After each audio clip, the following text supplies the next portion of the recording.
ladies and gentlemen. I am the Ephemeral One, and welcome back to more Dark Souls 3. Last time,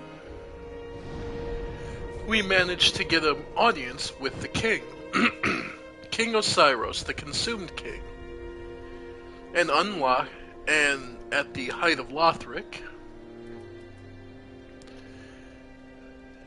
and discovered that behind him were the untented graves. And the full version of the boss that you start the game with, the champion Gundyr.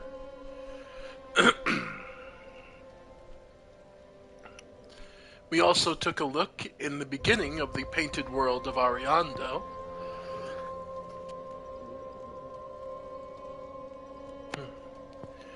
As we have now grown strong enough to start as well as the Grand Archives, because we're growing strong enough to truly be able to stand on our own 2 feet.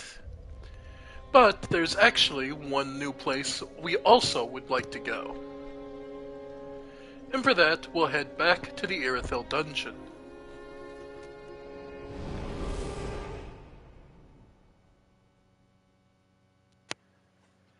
Because after defeating Osiris, the Consumed King, we did get access to one other area. Or rather, we got access to a pose. Osiris was obsessed with dragons. And behind him, we learned the Path of the Dragon pose. This pose would look familiar to most.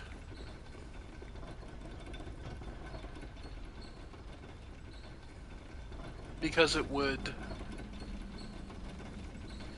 You'll have seen it in your travels through here.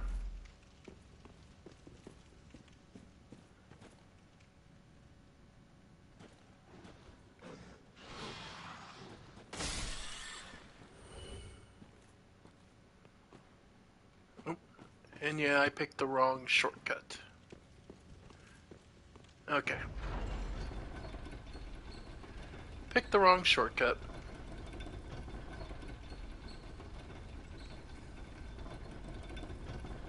Which is easy to do, but... Let's see. Because there's that one. And then there's the one... Trying to remember.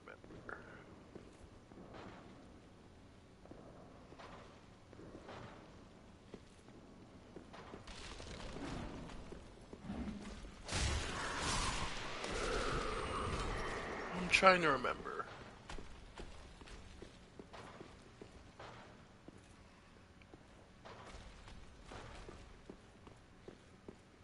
Oh, it actually might be easier to reach from... Trying to remember. No, because that leads you there.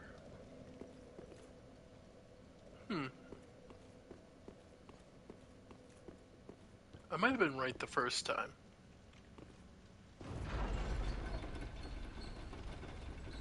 Sorry, I've literally spaced out on which shortcut it is that'll get you there quickest.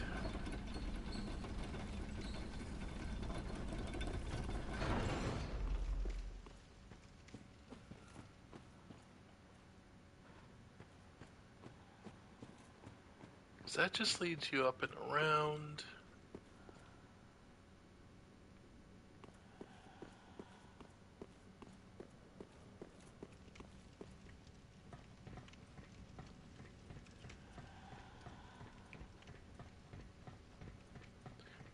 Even if it's the longer route to get there, oh well.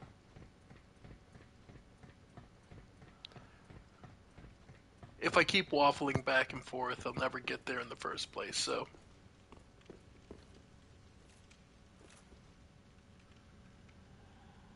Because...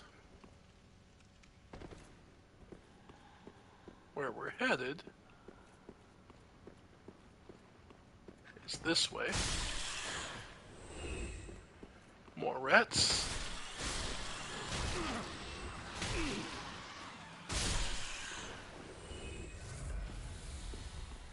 And let's see.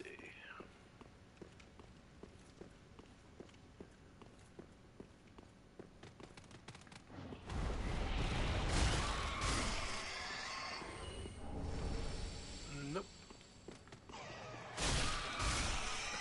Wrong turn.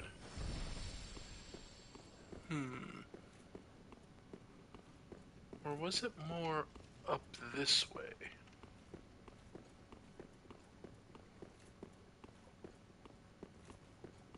Truly trying to remember.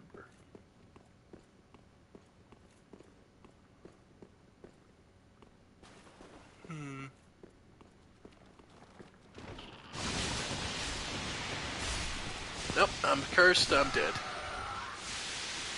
Oh well. Hey, first time. I didn't have much in the way of souls, so at least that's not a huge loss. And it's not like you lose a major amount of HP for doing it, so...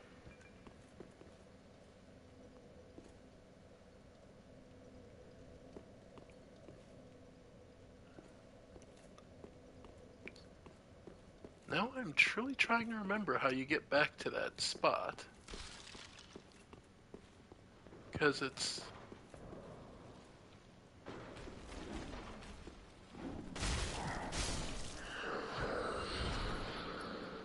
I'm truly trying to remember.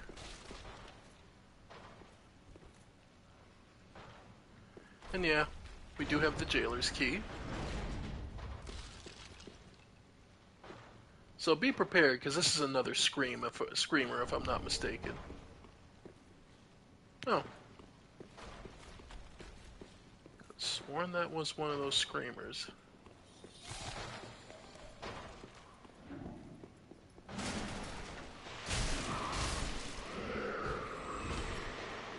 Alright.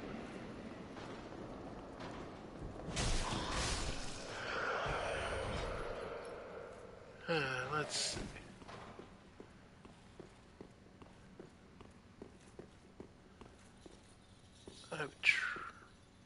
Have I truly forgotten how to get to the shortcut?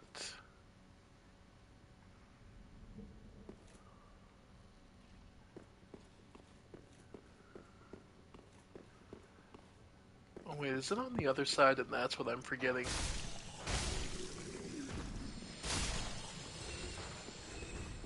Probably.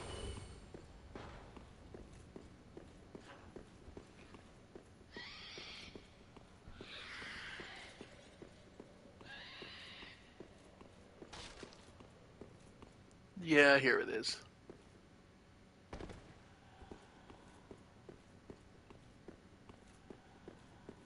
Yep, here we go.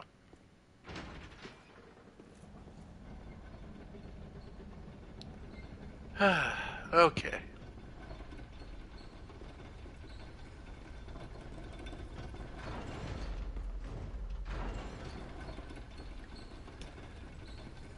Because I wanted to show off a secret area that's easy to miss,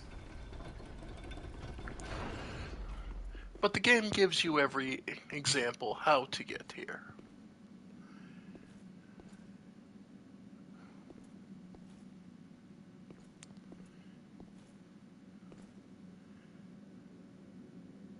A broken dragon statue and various people slumped over. And as I pointed out when we first came here, there's this location far from here. But if you adopt the path of the dragon, and it will take a little bit. Here you go.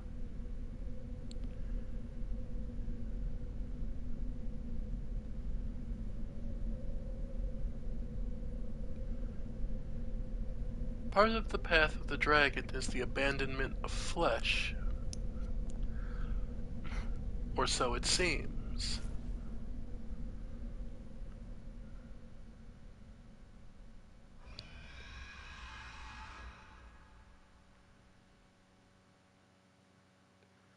I like to believe that that scream is something akin to those white demons that take us from Lothric to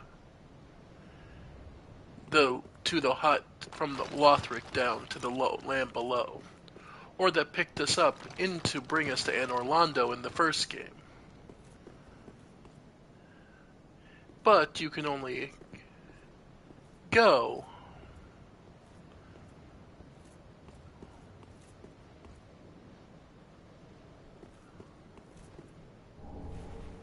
Soul of a Weary Warrior. Now, your first goal in this area is to find the Archdragon Peak is to find a bonfire.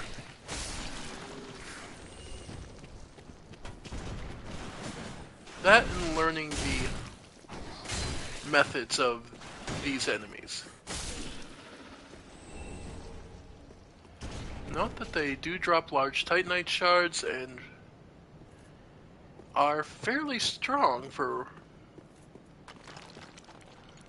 but Archdragon's Peak, a place for our dragons. As you can see, that guy's got a homing fireball, and yes, they're just gonna keep shooting at you. So be aware. This place is not going to, this is an optional dungeon. As such, the game will be pulling out all the stops to try and kill you. So, don't expect much in the way of mercy here.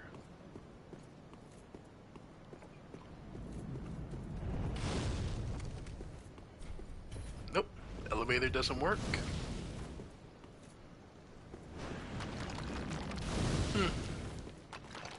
Well, whatever these disciples of the dragon are, they at least have the fire breath down.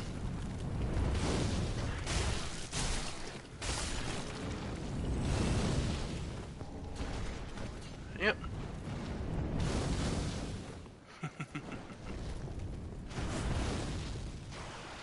Note that they're wielding shodels, so they can bypass your shield.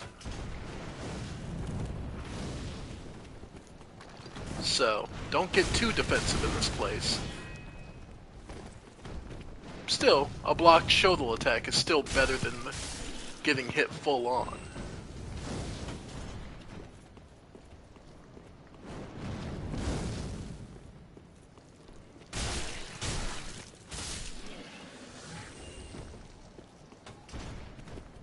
And this place is pretty good for the payout. More chunks of Titanite.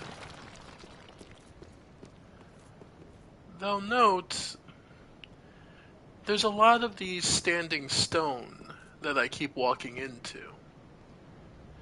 It's worth noting that that's actually I believe it's a Japanese traditional thing of stacking stones. Kids who were on the river Sanzu, or the river Styx, would basically be stacking stones till they would be allowed to cross. So that would make this, alongside these stones, a lot of grave markers overall for those who were passing through. And yeah, it's definitely quite something. We've made it to Archdragon's Peak, the home of those who truly wish to learn from dragons. There's a detour. More Titanite chunks.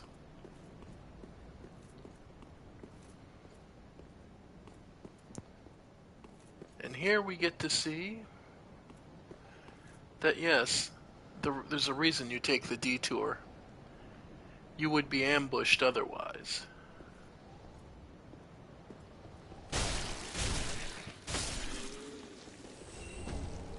The Man-Serpent Hatchet. Hatchet of the Serpent Men guarding Archdragon Peak has a unique, broadly curved blade that can sneak past shields. Not the best stat-wise or damage, but it does bypass shields, so for some enemies it can be quite useful, especially some of the knights around Lothric Castle. Yeah. Yep. They got that fire breath down.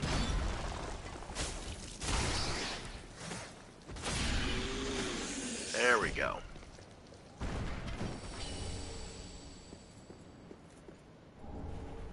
The Ancient Dragon Great Shield. A wooden shield bearing the image of an ancient dragon very slowly regenerates HP. The painting is the result of an exquisite but painstaking technique. Lingering, undying traces of the ancient dragons can still be seen in their descendants, the man-serpents, though they have fallen far from grace. And yeah, unfortunately, only 77% physical reductions because it is a wooden shield, so I won't be touching it. And yeah, as you can see, there's lots of Titanite chunks and large Titanite shards. This place is fantastic farming.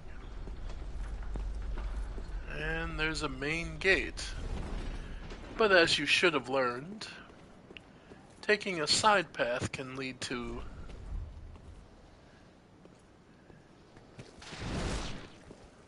some help.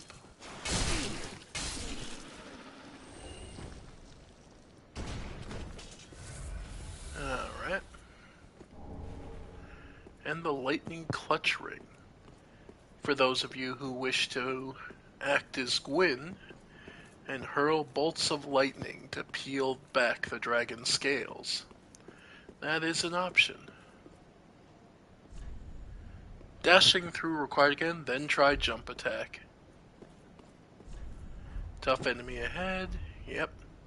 Everyone's warning you, this is only going to get worse. But we also get to see a statue.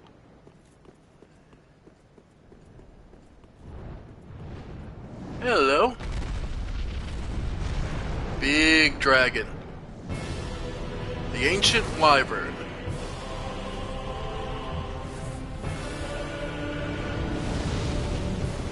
I'm gonna tell you right now, don't bother trying to fight him.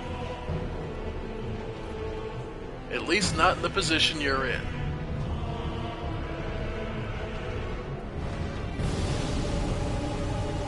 Like, yeah, I do 24 whole damage to it.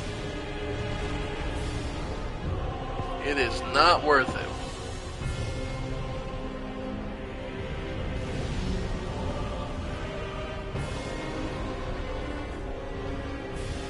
And yeah, you can bait his attacks to hit other enemies. And yeah, this dragon isn't too particular about who he hits, so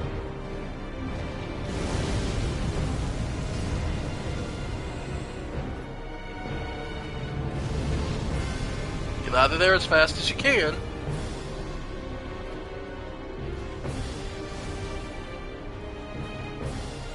And just try and get out of there as fast as you can. The dragon is chasing you.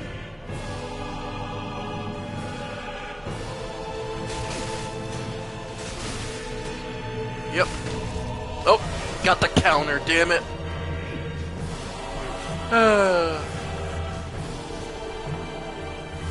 Alright. Oh. That's on me if we're getting impatient.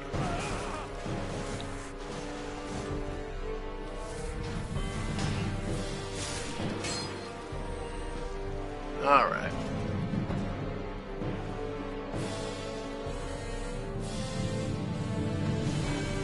Yep.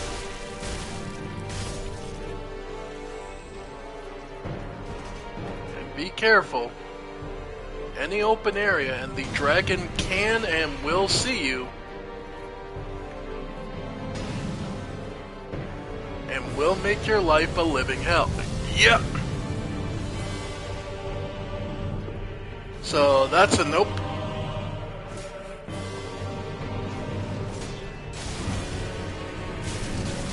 Oop. Screwed up. Rolled just the wrong time. Actually, I think I took the wrong path. But yeah, your major threat in this area is that ancient wyvern, who can have and will make your life a living misery.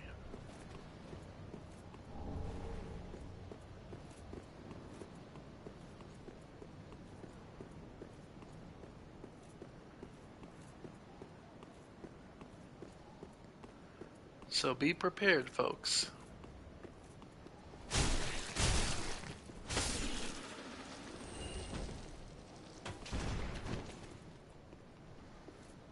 Alright. Ow.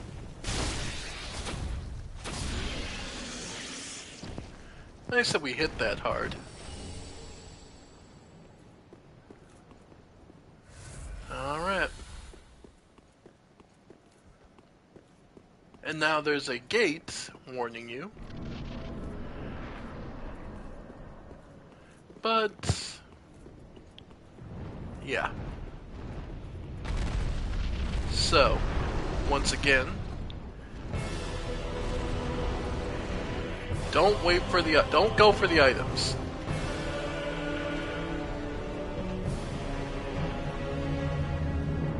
Like I said, let the dragon do some of the work for you, too.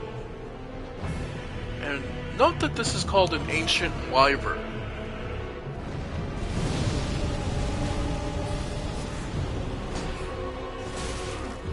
What's interesting about that is they're acknowledging that this is not a true dragon.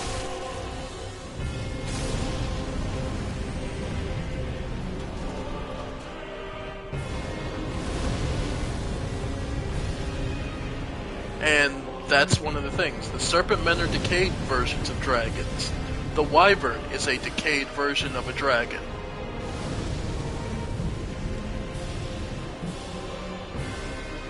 Pure, true dragons were largely wiped out. Oh. Nope.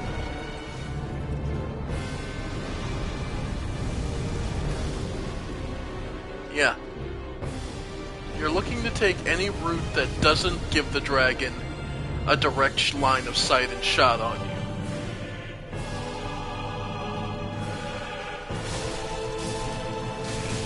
Yep. Because in an open fight, you don't stand a chance. You may think you will,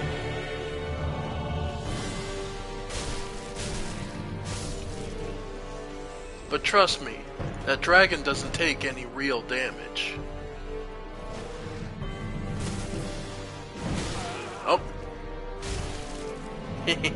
Yeah, nice little trick is if their necks are extended, they actually do take... the neck has a hitbox, basically.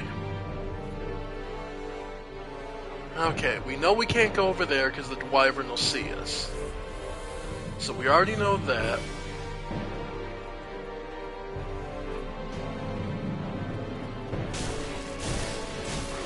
Yep. Yeah, now I'm stuck. Why couldn't I swing? Huh.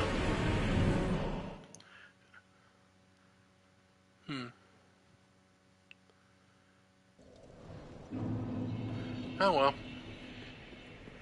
Just means I'll have more souls when I get back there. By the way, if you're curious, if you run down the middle... Oh. I thought he used to drop down on you. Maybe they changed it. Oh well.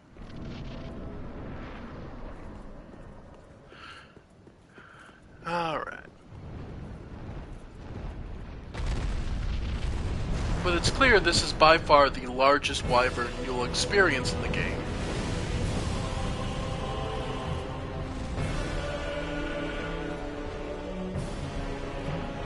Alright.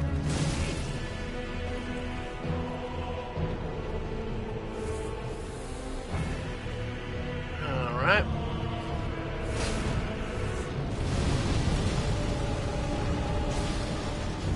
Yep. And let the dragon do some work for me. Yeah. And yeah, that's how heavy his breath hits.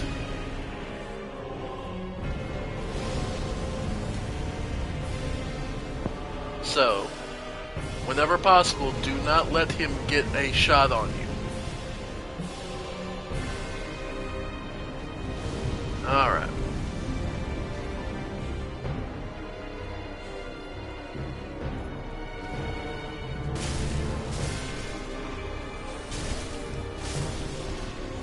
Yep.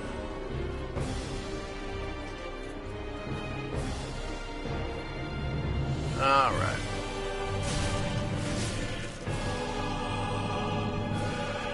And I know you'll come out. Okay.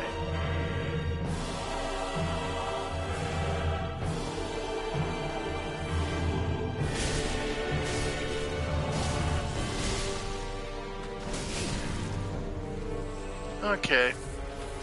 Sometimes you're just gonna have to take the damage and run.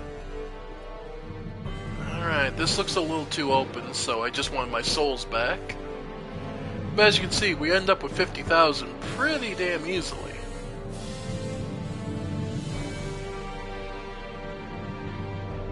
Alright. Huh. Yeah, okay. So I believe we need to come this way.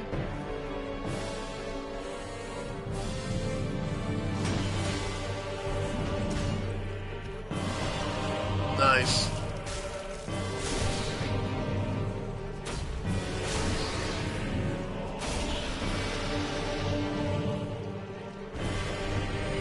Alright.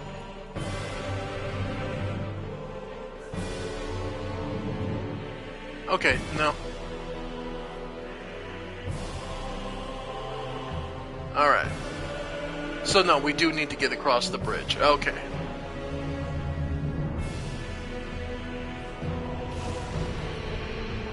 Yep.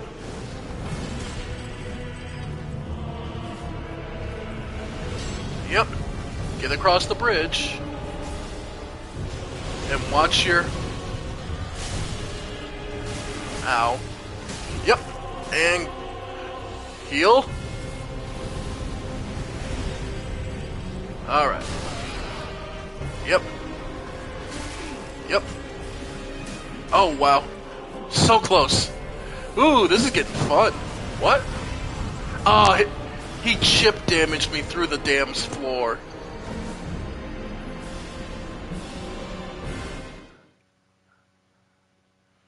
I think the chained axe wielder got me through the floor.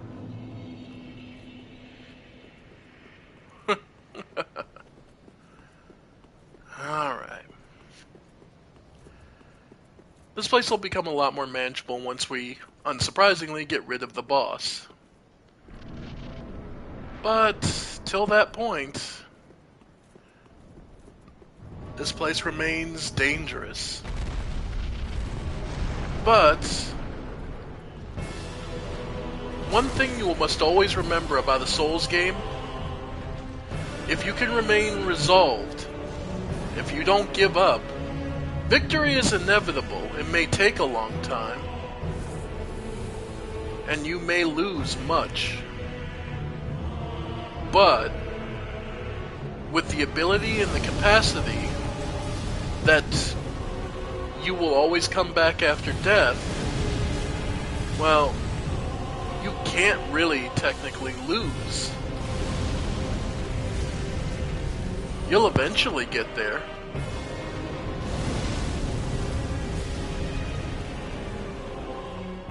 it's just going to get expensive and hard to do. But so long as you keep up the resolve to win, you will eventually. So, it's really down to you. Can you be flexible and capable enough to understand why you died, why you failed, and try to fix what you're doing wrong?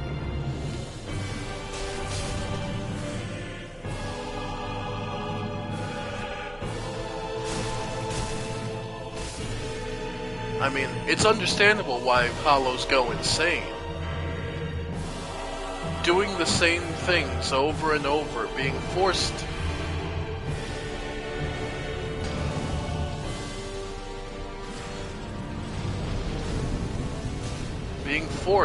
into these situations to endure pain, misery. Well, oop.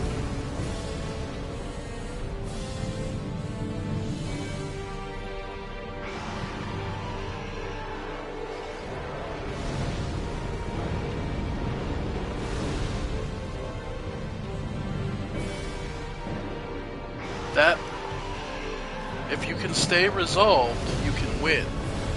But only if you can retain that resolve. And this, ladies and gentlemen, is the strongest plunging attack. I can't believe I hit R1. I just wasn't perfectly lined up.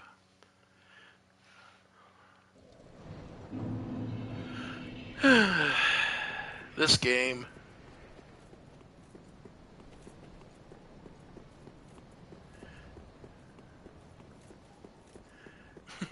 I'm not even mad, because that's only happened to me. This is the second time that's actually ever happened to me, that I reached there and didn't get the drop attack. So, yeah, now I've shown it off. This is the trick, the actual trick to fighting this boss.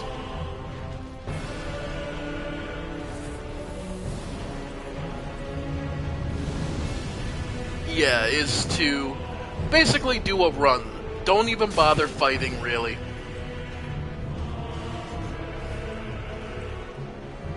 As much as you can, avoid fighting.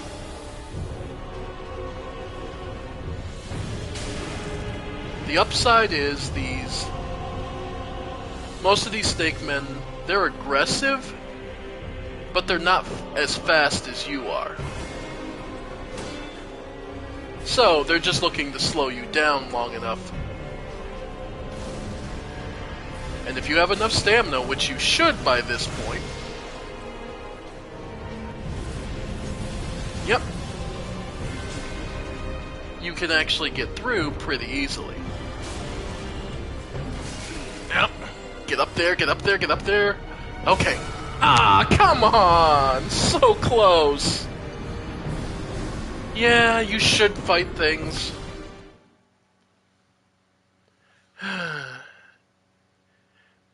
If you do it right, you can mad dash the whole way through. I've done it before. But yeah. This is a gimmick boss. And hey, I know. Yeah, this is a gimmick boss. He's immune to basically most physical damage. Even elementally, I think, even using like magic to blast him, he's not that weak to it. So your best bet truly is to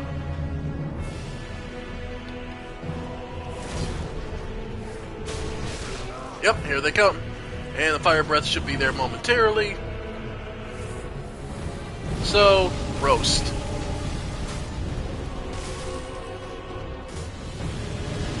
Yep. Thanks for the easy kill. Alright. So, let him get this last breath off and then we'll run in. Because all you have to do is run to the left here and you're mostly safe.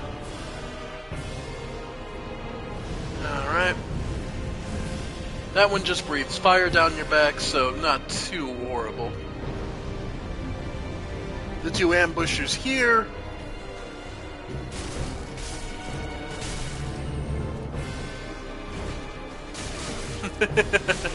Yeah, these assassin types. Wow. Wow, that is the longest combo I've ever seen him get off.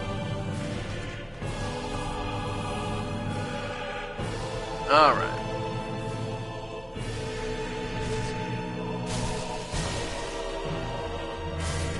There we go. Yep. Now, to prevent what happened to us being shot in the back by a fireball at the last second,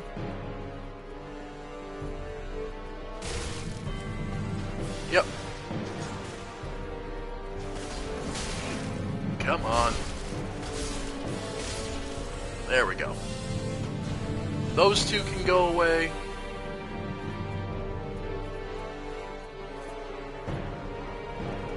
And the ones over here.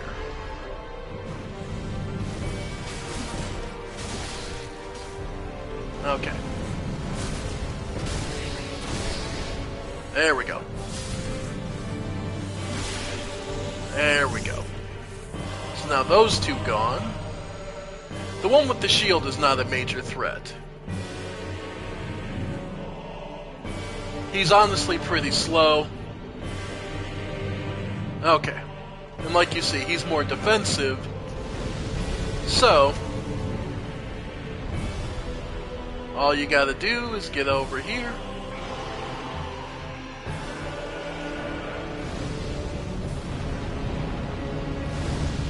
And now, okay. Alright. Get your timing and spacing right. I may let him do another cycle. Oh, okay. What the hell? Okay. What? Okay.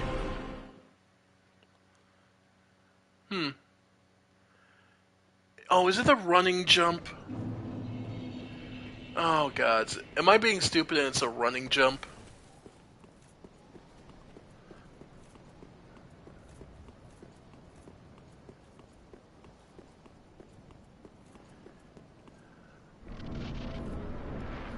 Alright. This may be me being stupid. I thought you just dropped straight down onto the head.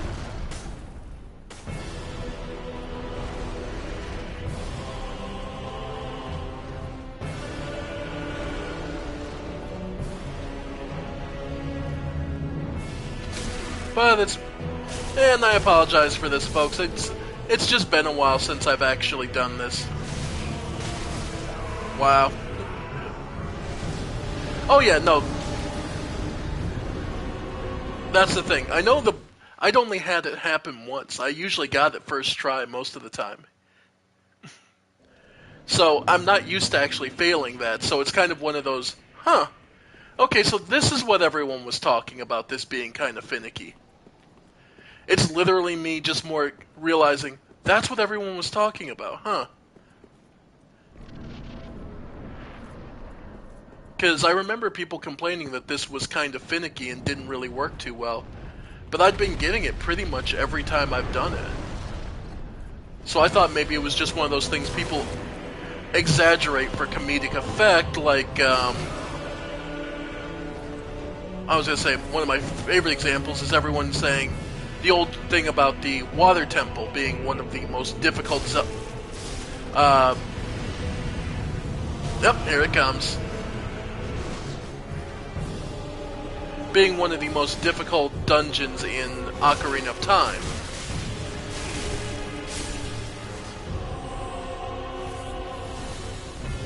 Or,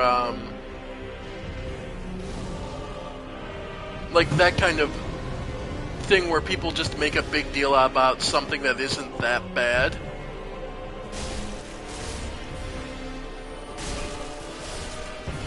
Alright.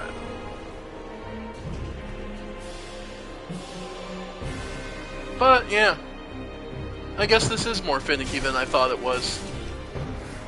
Yeah.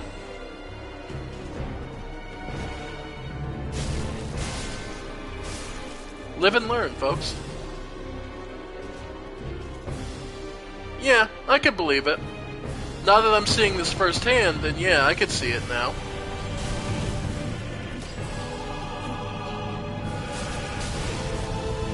Yep. Heal up.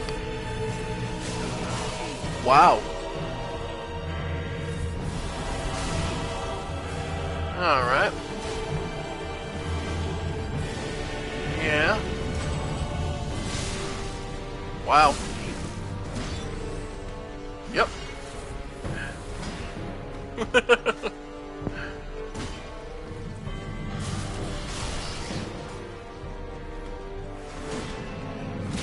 Ow.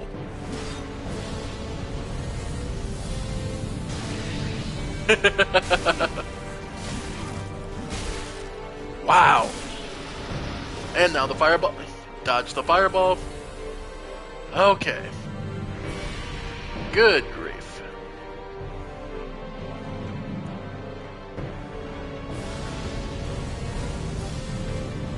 And honestly, it's probably...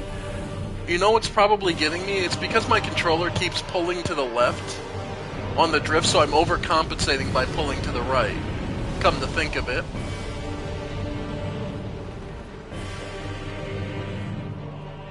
So yeah. Nope.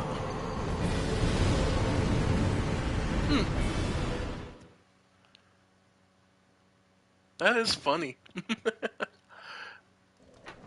Sorry if I'm upsetting somebody watching, but it's honestly more funny to me than upsetting that I'm consistently able to get to the end. It's honestly more funny than upsetting to me. I can consistently get to the end, so I know I'm doing it technically right. It's purely that how finicky this system is on the hitbox for the head. And I'm sure there's...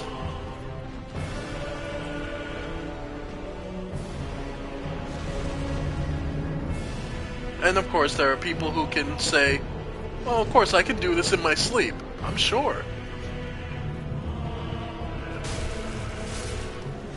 Alright. Wow. Yep. Wow.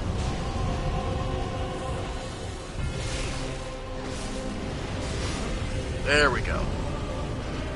Like I said, for all the flashiness of that fire breath, it's actually pretty easy to dodge there.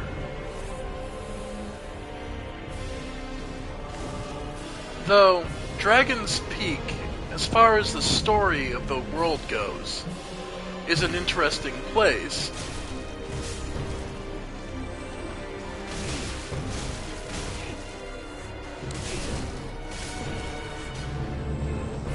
Because a question arises. This place is a sacred home where the descendants of dragons came to retreat to avoid those who hunt dragons. That's pretty clear. This place was a sanctuary for those who were descended and wanted some kind of haven.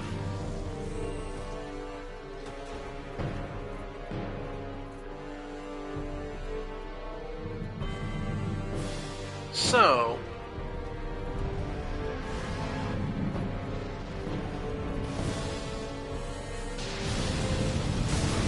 ow. Ow. Yep. Alright.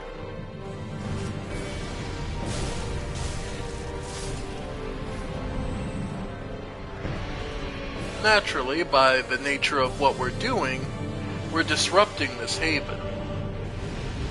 It's why it's so...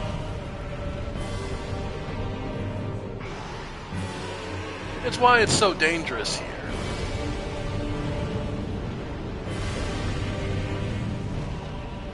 Alright.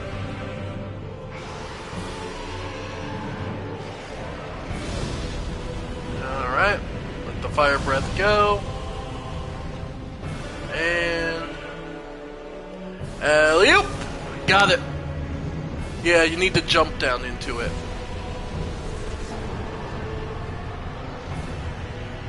Okay. And with that...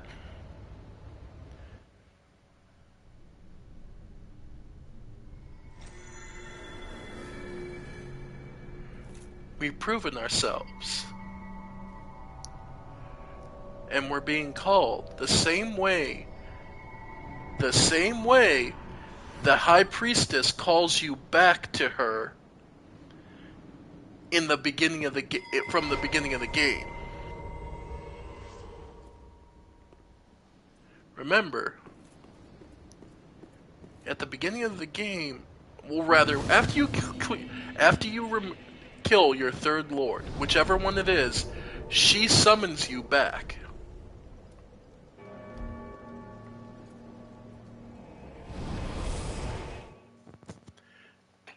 And that is summoning is using the exact same animation.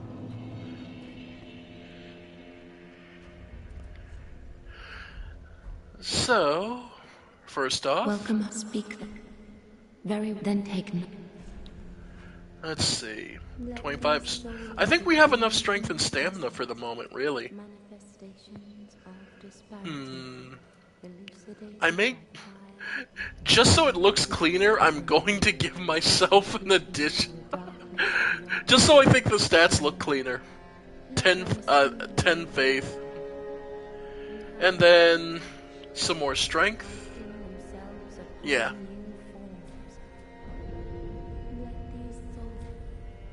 Farewell, may the flame.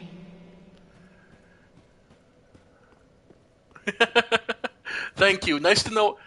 Thank you, little foosball table. Nice to know I'm not the only one where it's like, I just want my stats to look clean when I look at them. So it's like 25 vigor, 25 endurance, the base stats that you should have at least. Attunement, 10. We're mostly doing physical melee. Vitality, 15. I like to carry heavier armor. Strength at 30s. Strength and dexterity at 30. Take your pick. I could move dexterity down to intelligence or faith if I wanted to do a pure caster build. 20 luck just because I have shit luck and extra items are always welcome. But let's see if we have any other weapons we want to improve. Ah, 'tis good, wasn't he? So, the weapons we have... we have enough Twinkling Titanite, right. And we just need a Titanite slab to get the Aerithil Straight Sword up to max. So that'll definitely be worth it. So we just need another slab.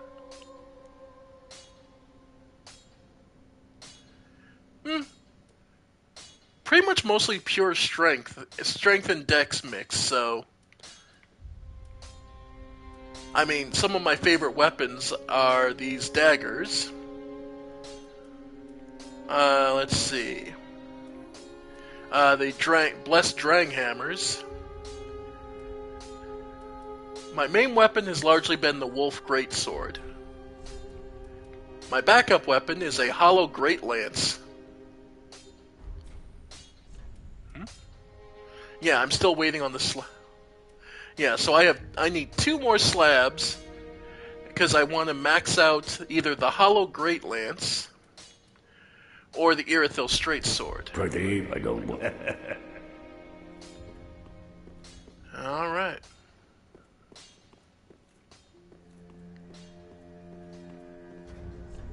Speaking of, I'm kind of tempted by the Follower Javelin, but for the character we're playing, I don't think it's appropriate. Still, Great Lances. Highly effective, and you can use them while the shield is up. So, Now, the Dragonkin Mausoleum, I don't believe is technically actually reachable by direct path once you enter Archdragon Peak, but let's try it out. Because now that the enemies are gone, or rather now that the big Archdragon is gone, we can take our time and pick up all the items. So, let's do just that. Plus, mixing up your weapons can make a whole new experience for getting through the same area. I mainly kept to the Dragon Sword, the Wolf Knight Sword, just because it makes things a little easier, but...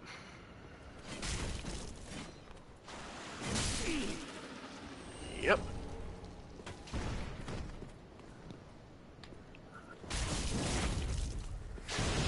Alright.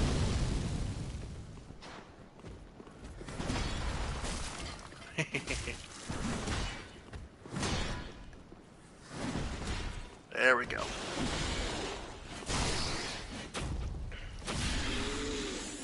As you can see, the Great Lance, it's pretty damn hard.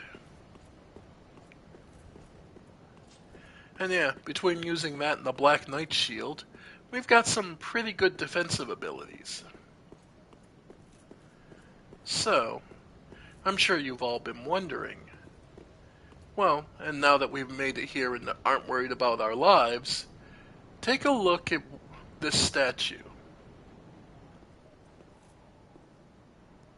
A figure standing tall in a tattered robe. A weapon with like a cross shape built into it. One would think him one of the Dragon Slayers, based on the weapon design. After all, well, large soul of a weary soldier. After all, that statue's design would be similar to Ornstein from Dark Souls 1. Embers. Another ember. Stalk dung pies. Huh.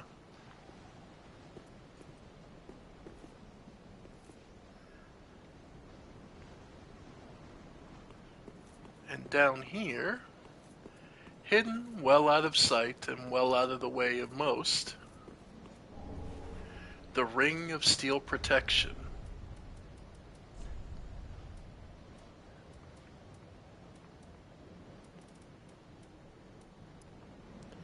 Ring of the Night King of ancient legend. Increases physical damage absorption. The Night King was said to be lined with steel on the inside, such that even the talons of mighty dragons did him no harm. And it is a 8% damage reduction of all physical types. If you can't see the value in that, I'm sorry. What game are you playing? Especially this game, specifically. Because that stacks on top of everything else, so... And here we see a bell. And we keep hearing one ringing periodically throughout this area. Fun fact, that's not an automatic thing. That's actually a bit of the online gameplay. But we'll get to that when we get to it. And as you can see, like I said, changing up your weapon can create a very different experience.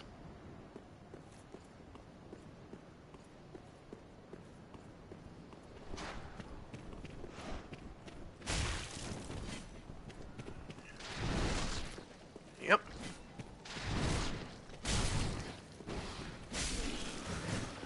Now, of course, the downside to this is I really can only attack one enemy at a time.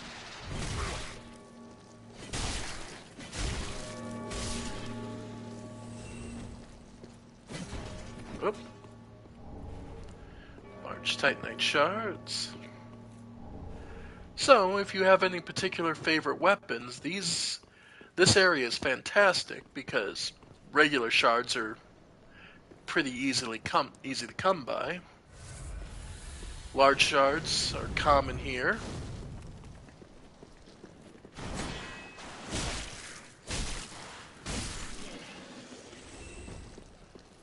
And this item, which would have been another bait to get the ancient wyvern to shoot you. But there are plenty of other hidden little alcoves that you wouldn't notice while running for your life. More twinkling titanite, always welcome.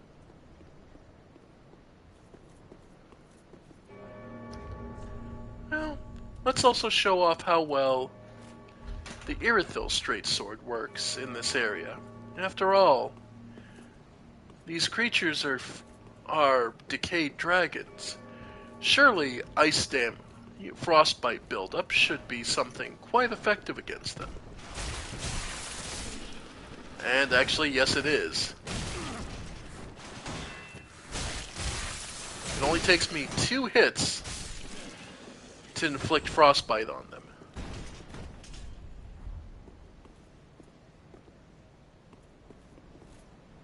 Oh. Yep.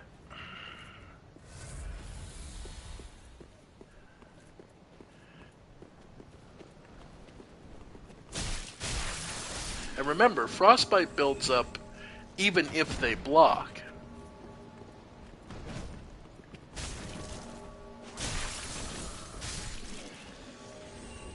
So it can be very much worth it.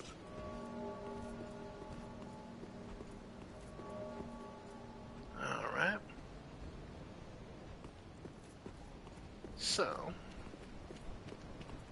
here they come.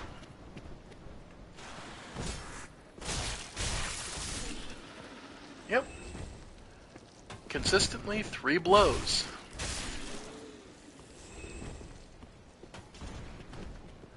Now let's see how that holds up against the big guys. Nice. Yep. Once he's staggered, he's pretty easy pickings. Alright. Let's see, any other hidden items I might have missed? Yep. Lightning bolts. Aside from being a horrible pun, well, they're at least appropriate.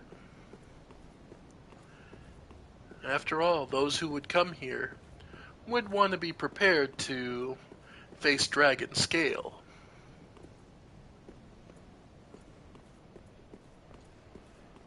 Alright. So we've managed to clear out this area so far. Now we just need to get across the bridge, as we've done so many times before.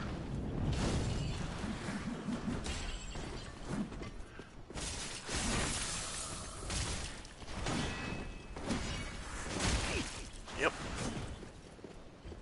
Alright. Alright. Yep.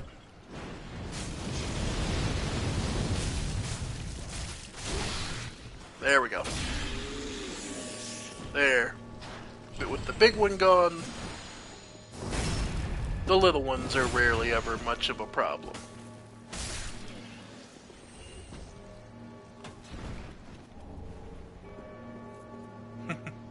Honestly, if you farm this area with enough luck,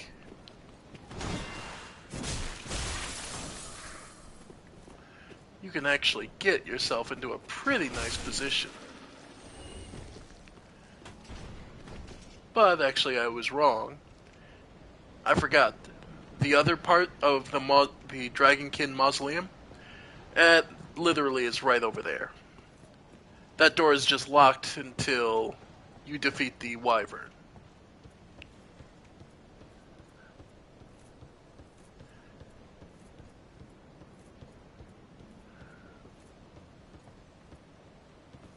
And yeah, if you try to go for that item down there, the dragon's fire breath will catch you. So,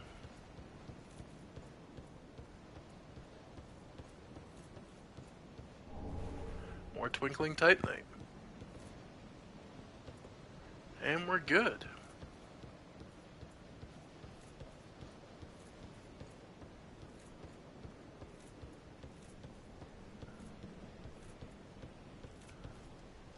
And as far as I remember, without the dragon here, that is a fall to your death.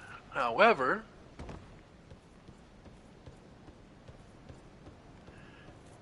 since it's not the only way to get down, you will take a little bit of fall damage. But that's what homeward bones are for.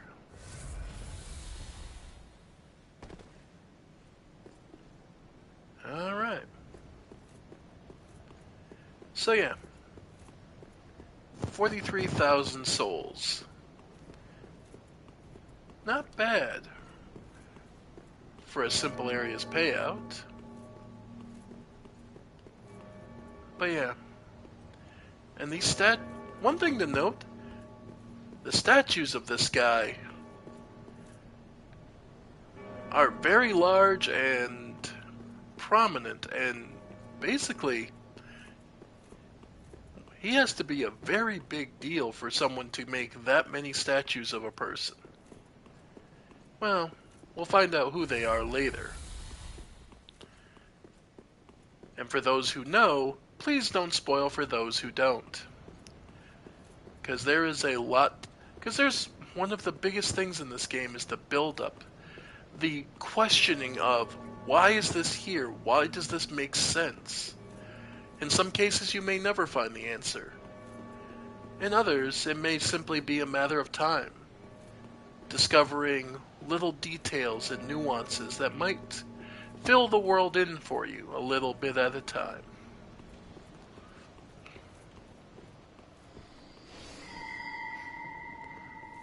You can hear someone summoning. Hey!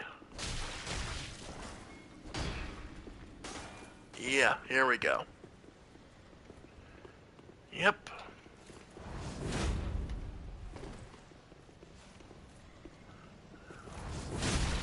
Got him. Oof. Alright. For those who are unfamiliar with these guys, they're known as Drakeblood Knights.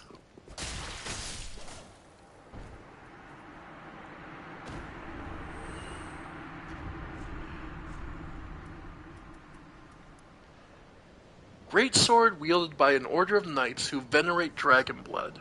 This sword, its blade engraved with the script symbolizing dragon blood, inflicts magic and lightning damage.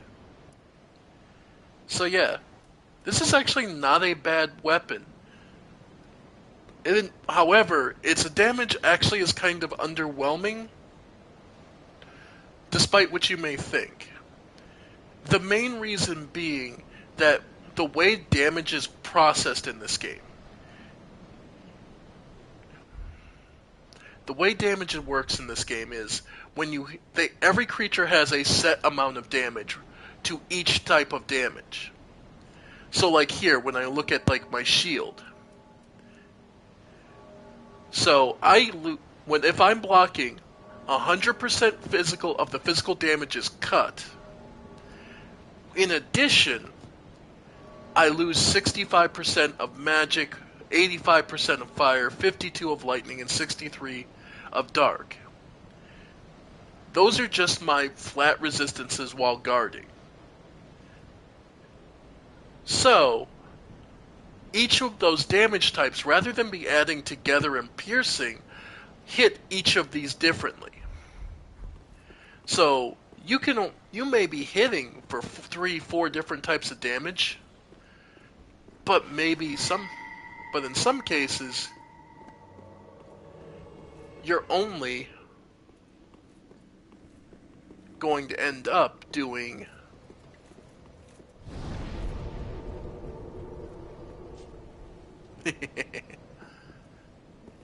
you can end up doing only a small amount of the actual damage you're intending to. Alright, and ladies and gentlemen, yep, that's a Hovel the Rock being summoned.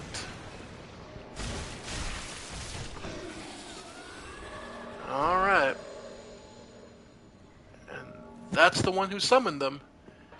Unfortunately for you, yeah, no. That doesn't undo their summoning. Yeah.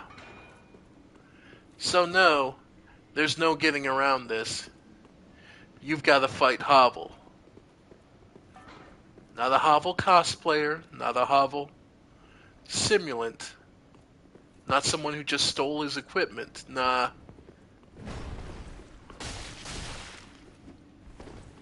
Nah, look at that HP. That is Hovel himself. But how? Well, if you'll recall,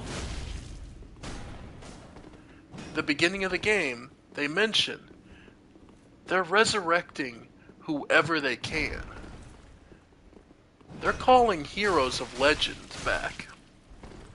Sigmire of Katarina, Hovel the Rock. Ow. Anyone who they can find.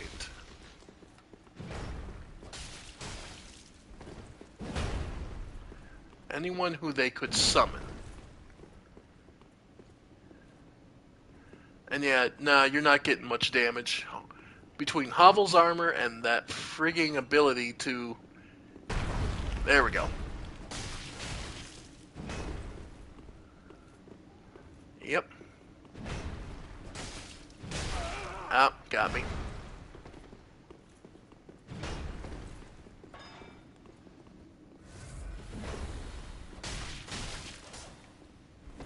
Yeah. Yep. Nope.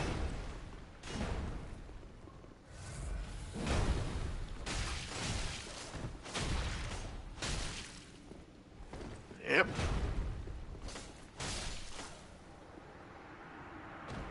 Oi. Dragon Tooth and Hovel's Great Shield.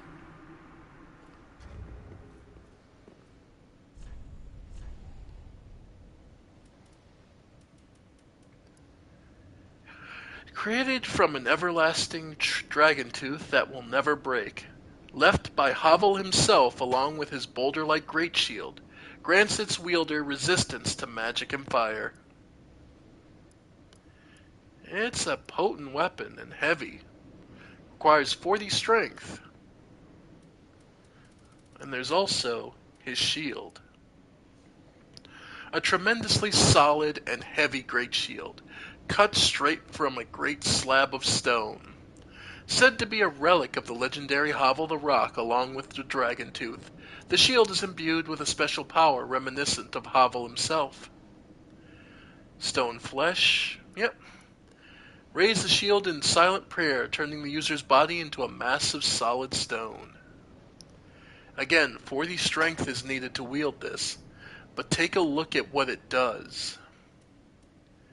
It's actually stronger than even the Great Shield of Glory. It only has 5 less stabilities, but the 80% damage cut for all damage types. This is the thing if you want to just tank through.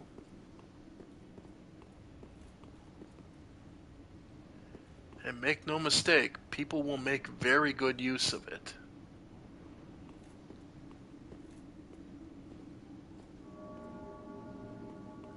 Alright. Now, in regards to where we find ourselves,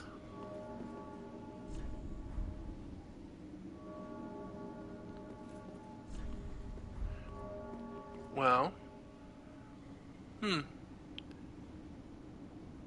we find ourselves here in the Dragon King Mausoleum. Dragonkin Mausoleum. Well,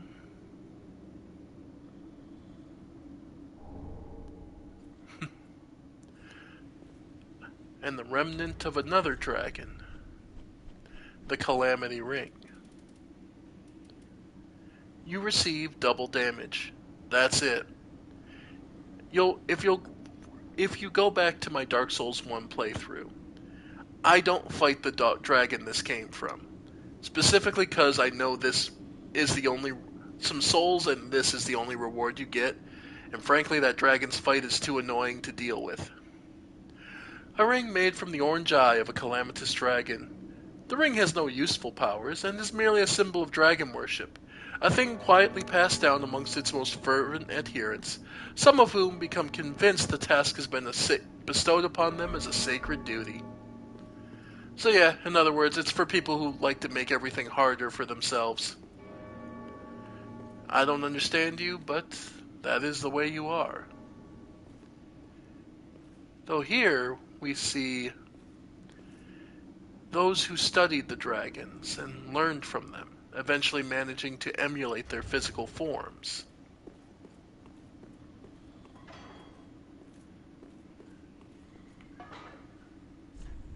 And we did get an item earlier when we felled the dragon, the headstone.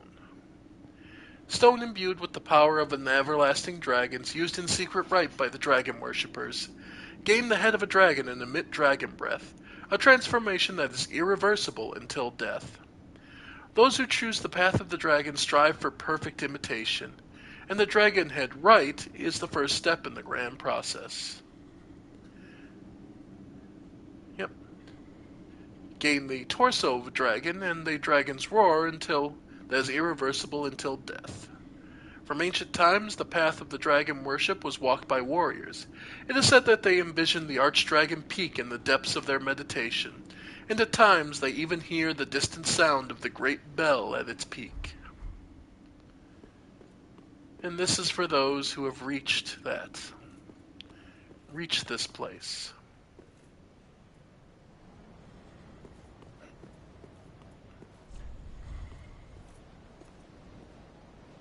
Ah. There. Say hello to the common enemy.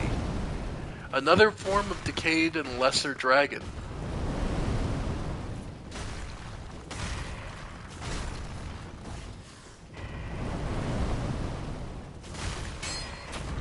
Ow.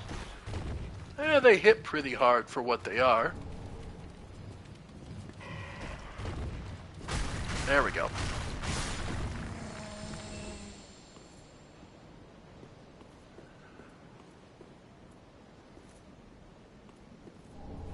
Titanite scale, nice.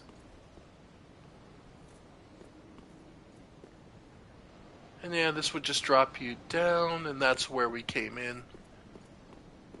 So we're good there.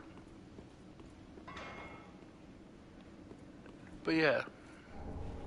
Crestfallen Knight. Those who failed to become dragons. Though it's clear becoming a dragon, while a goal, seems there's some trial and error that comes about, and that many have tried. Few, if any, have succeeded in any meaningful capacity.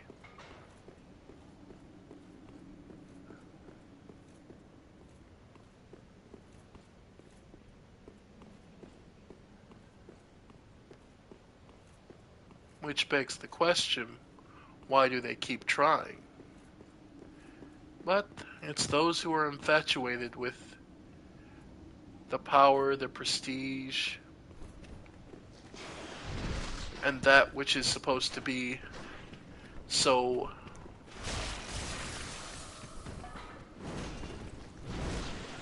as what is supposed to be so immutable about dragons. But how much of that vision is just in the head of those who convince themselves of that, versus how much of it is honestly true? Well, that is up for debate, I suppose.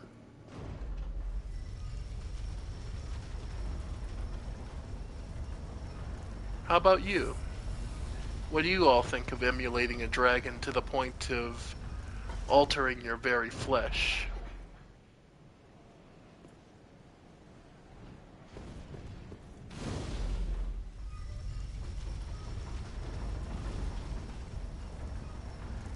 Can't say I'm much for the thought personally, but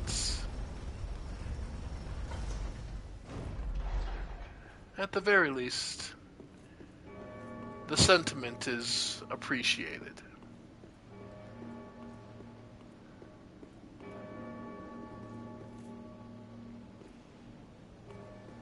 After all, dragons are supposed to be a symbol of power, prestige, and a nobility.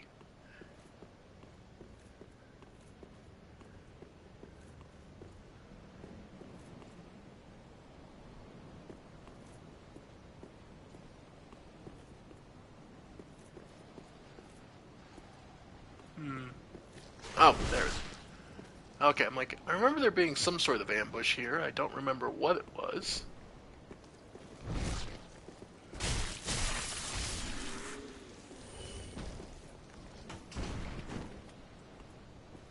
Hmm.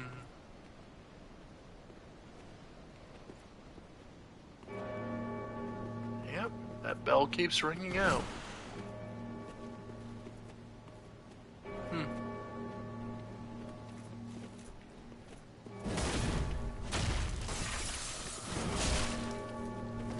Nice. But yeah, your stance ability, not the greatest and flashiest move, but definitely could definitely can put you in an advantageous position if you use it right. So, all right.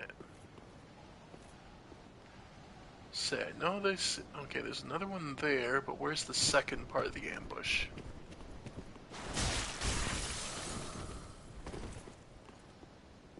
All right. Nice and easy. Okay, there's the second part of the ambush. Nice.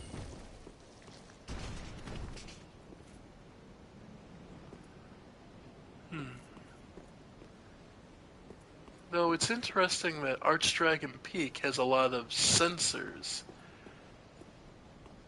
as if smell was a major component.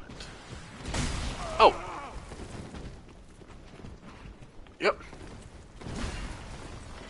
Here's something running at me. Oh, okay, little and the big.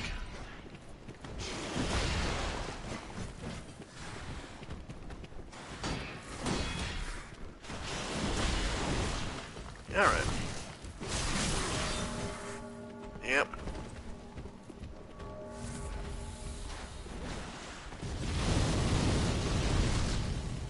Alright. There we go. Okay. Now with just the... Oh! I was like, now with just the big, I'm not in as bad a position.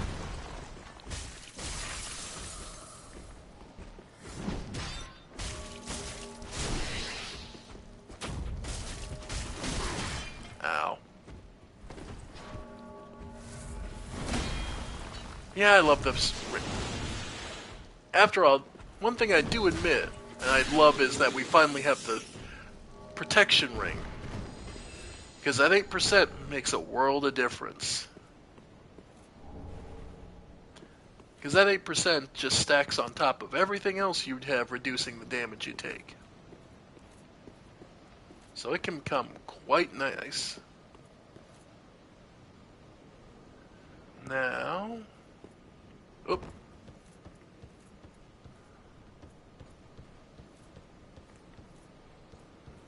Alright. Huh. Like, I remember this leading to something.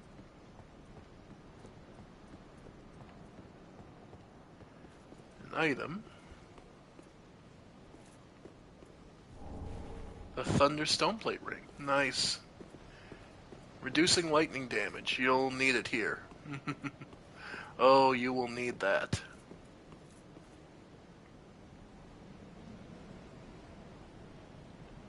Alright.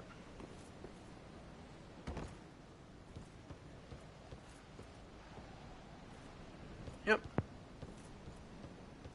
Now, I'm trying to remember.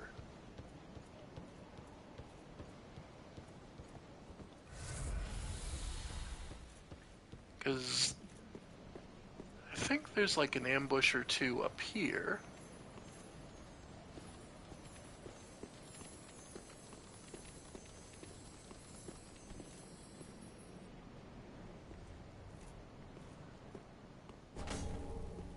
Wow.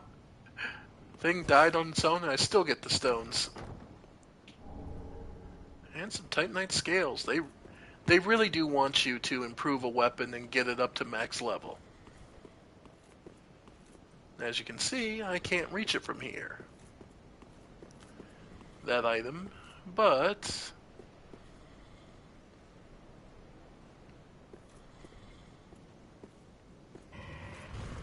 yep. Alright. And welcome to the area that a lot of people have trouble with. Because these little pricks, they don't hit especially hard, they hit consistently. And that can be just as devastating. They're actually surprisingly aggressive for little enemies.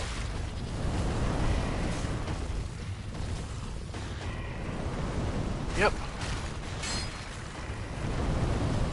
Alright. And yeah, that and you can't really guard too well against them. There we go.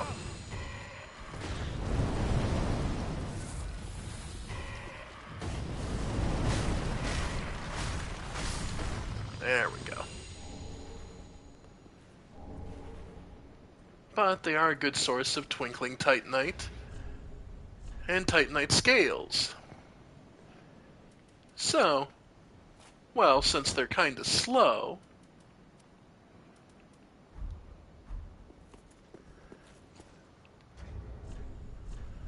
let's go down to the silver. Let's go down to the silver.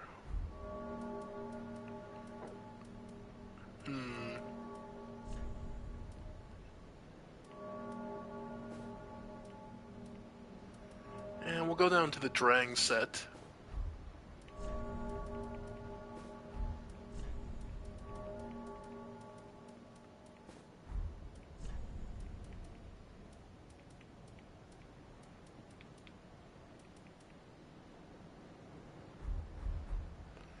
There, we should still be able to... Yep, okay.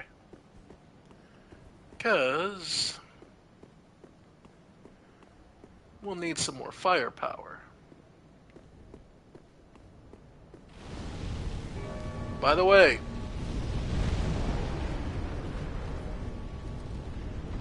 oh, you didn't think we were done with ancient dragons, did you?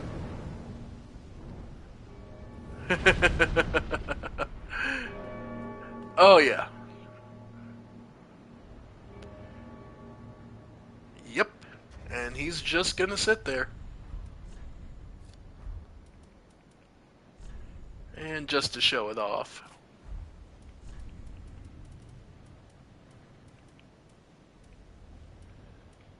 And let's go with the... Oh, what the hell, we'll even do the Knight's Crossbow just to add on.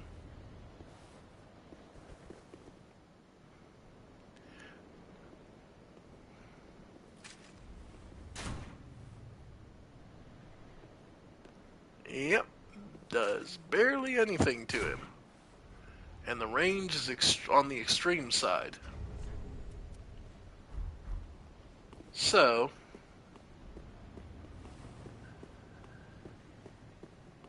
So yeah. Your best bet...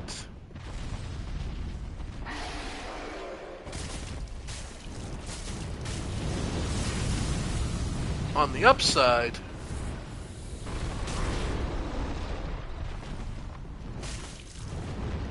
can get around his feet. This one you can actually fight. Like you see, this one isn't an ancient yet. This is a regular dragon wyvern.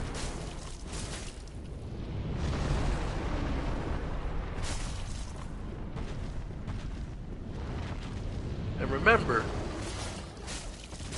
Osiris was obsessed with dragons. It's the reason you're not. And it's very much the king of Lothric was very likely managed to find this place.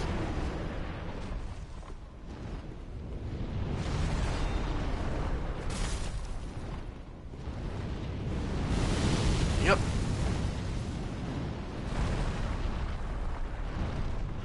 Yeah.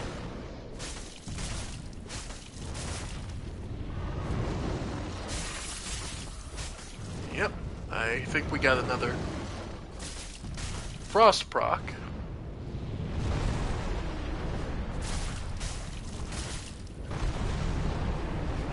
It's not a true dragon. It's a wyvern. A decayed version of dragons.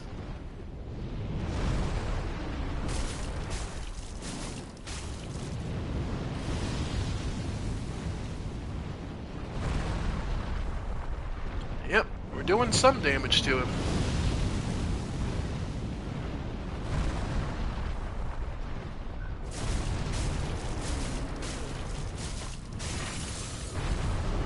And there's another frost proc. Ow. Oh, there's his tail. Of course.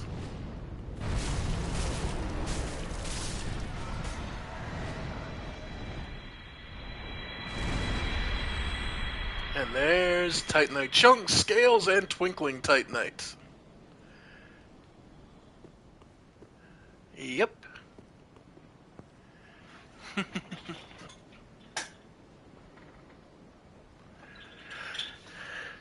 And, well, that's up for a matter of debate. Generally speaking, yeah. It depends on where you're looking, but it's said that Gwyn did kill all the ancient dragons, Gwyn and his knights. However, there's a little bit of weirdness regarding that, because then we see in Dark Souls 2 that giant dragon, a true dragon. We see a corpse of one where we fight Duke's dear Freya, and we have enough souls. I'm gonna head back. But then there's also where we saw the ancient dragon who gives you the mist that allows you to reach into memories.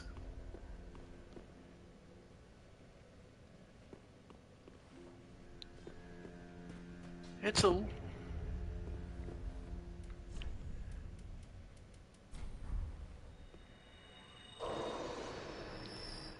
well, that was only a wyvern.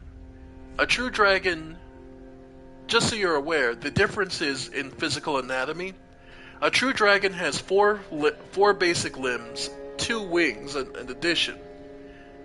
You'll note that wyverns all are missing the 2 front forelimbs. So that was no dragon. That was in fact a wyvern.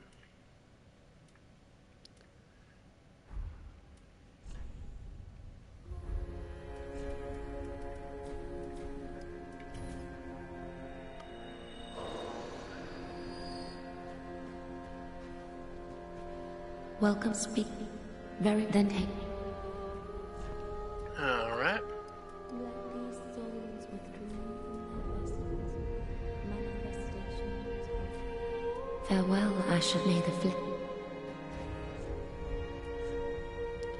All right, and just a little bit more for another level. There we go. Welcome, very then take.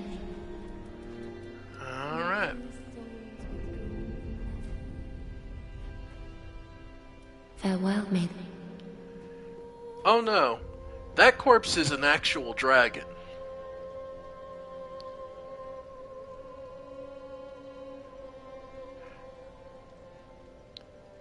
That is the corpse of an actual dragon. An ancient one that was collapsed in an unfortunate place, but allowed. But either way. So now, with that taken care of, any others? No, not until I get some slabs. I'm pretty happy with our weapons so far. So,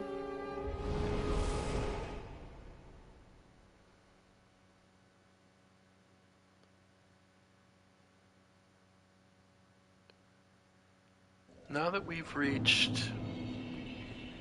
Alright. And of course,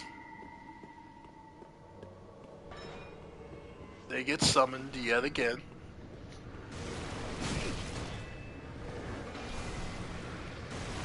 Though note, these serpent priests of this place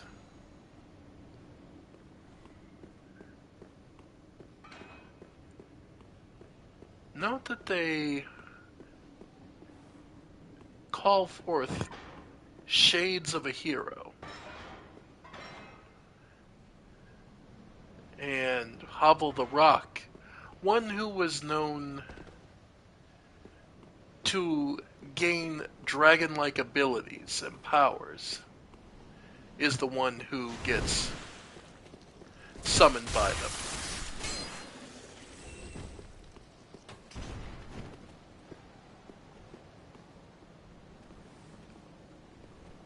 Archdragon's Peak. Well, it also commands a lot of respect. Because you're not talking about just a dragon's den.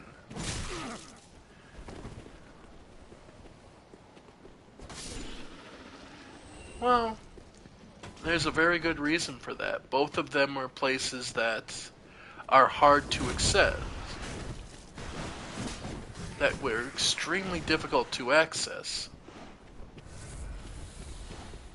Remnants.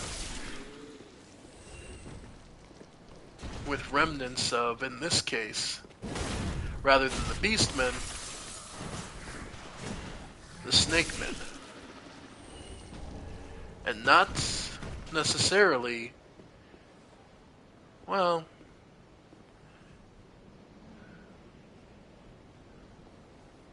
these snakemen who are decayed versions of dragons. I have to wonder.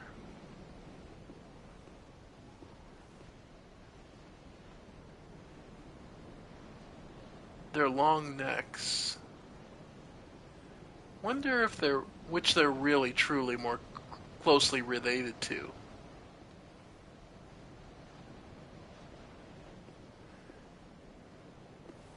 Because there's a different type of serpent in this game besides dragons. One you don't see much of, but are present all the same. I wonder if these are more degenerate children of the primordial serpents, more than dragons.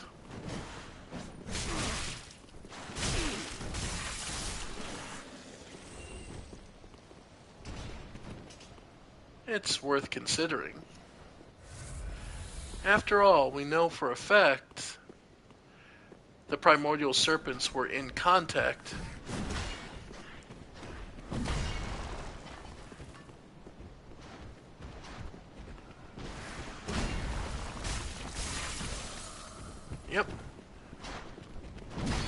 with the Grand Archives. There's statues of them in a pretty reverent position. Yep.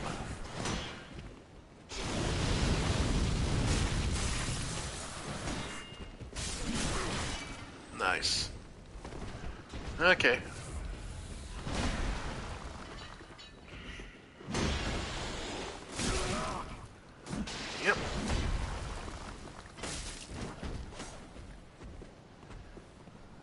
But yeah. So, it's a good question to ask. Are these more the malformed children that left, that Frampton such left? Because we know this world is close to the abyss, the untended gardens are pretty much proof of that.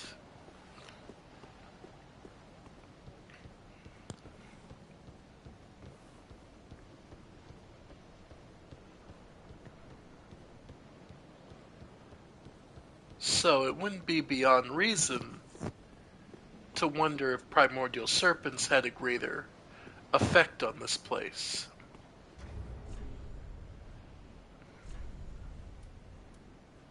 Hmm.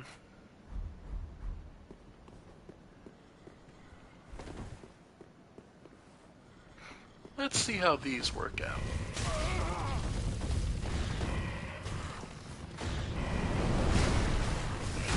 Ah, yeah, sometimes just brute forcing.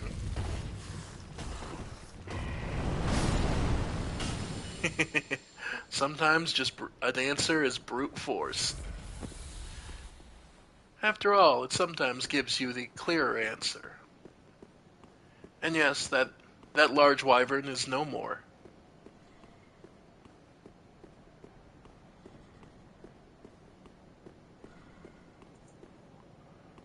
Alright. So having a strong body can sometimes.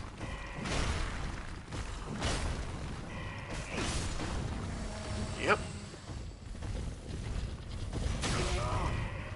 Yep. Ow. Oof. Okay. That was just me rolling in the wrong direction.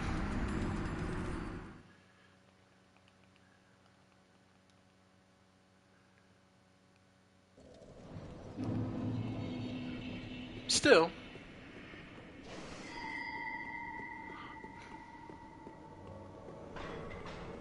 But yeah, folks, that's...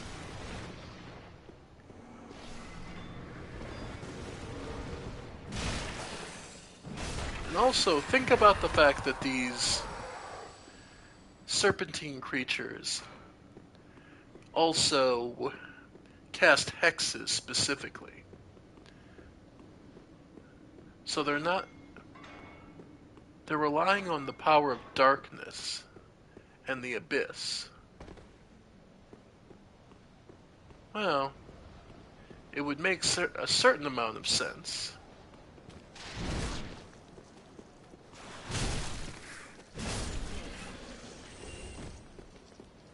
After all,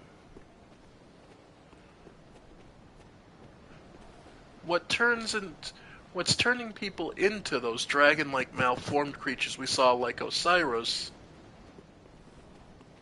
seems to be some kind of dark corruption.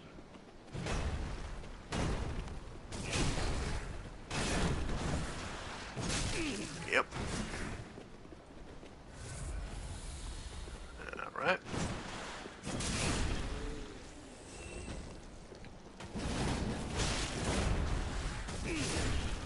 Nice. And then we could drop down on you. Nice. And probably do the same to you, big guy.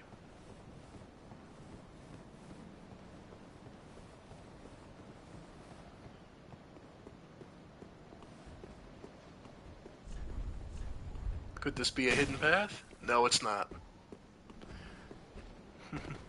Trust me, as much as you would like it to be, nope.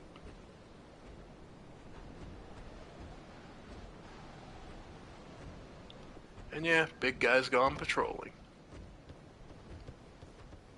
So... And yes, he's running after me.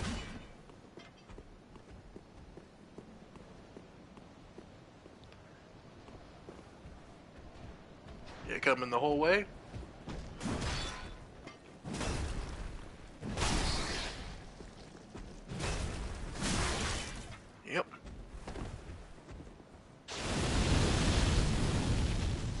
Stay out of the flames. Ow. Rolled too soon.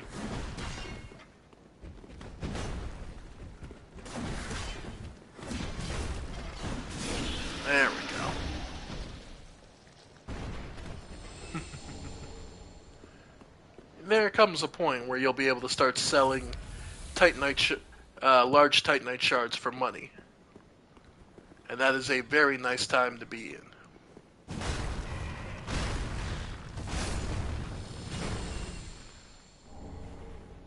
Yep.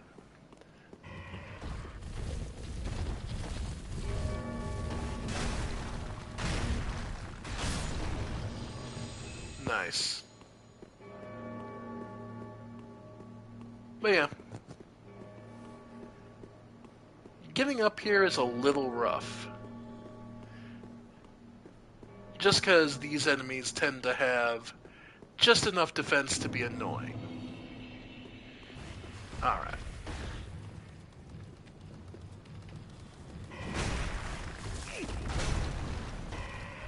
Yep, get away from the fire breath. Hey, I hate world. How you doing? Alright.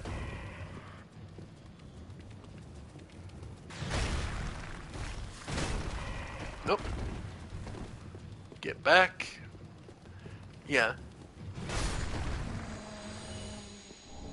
Honestly, just hitting these guys hard can sometimes be the best solution.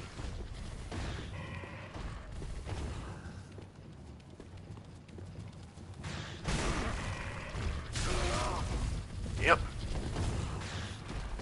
Just watch out that, like you saw, their fire breath actually hits pretty fast. And can catch you off guard. But now... Yep.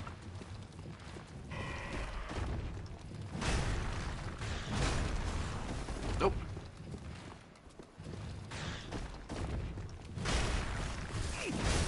There we go.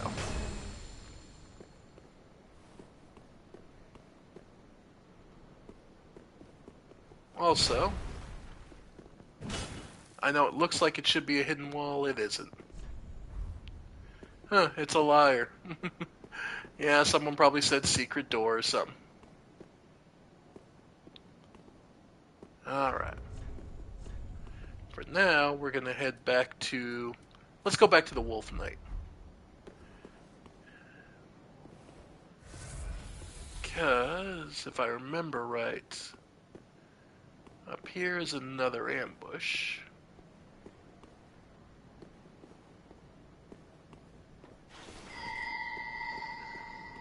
Yeah.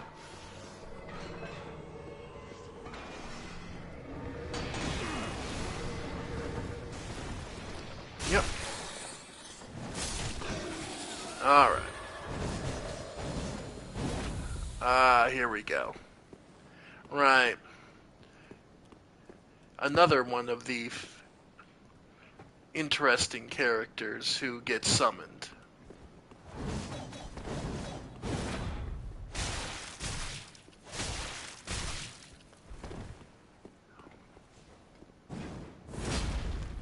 Yep. Ow. Nope. Yeah. Okay, I'm caught.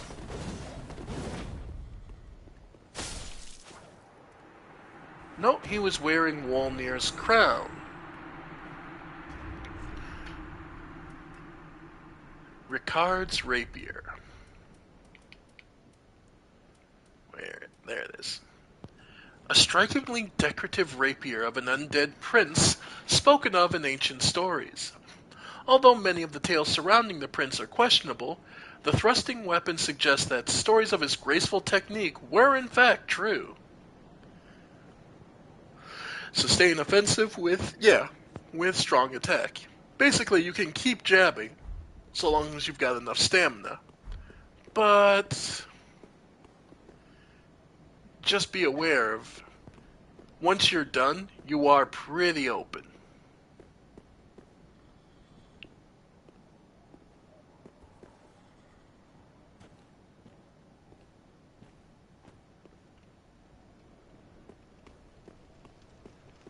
And there's a switch to pull a bell.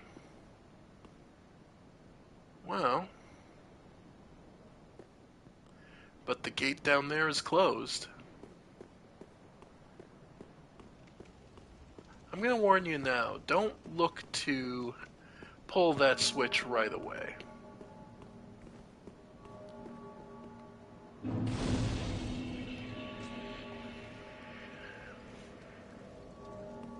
We'll get to that when we get to it.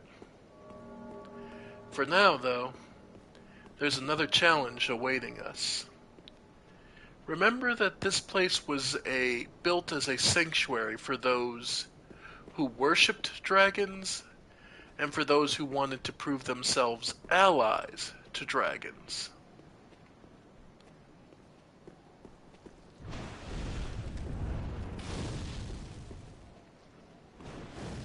Though all they would find here are the snake men. Though, if remember, the snake men were creations of Seed the Scaleless,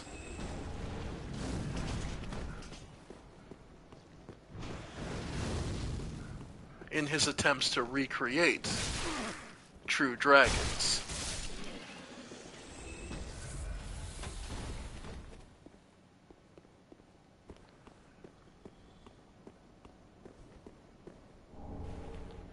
The large soul of a crestfallen knight.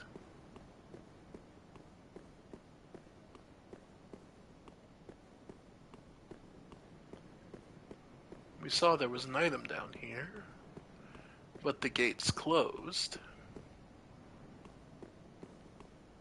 However, there is an ember, a flickering spark of hope. In its heyday, back when this place was first being built, I can imagine it was much grander than what we see now.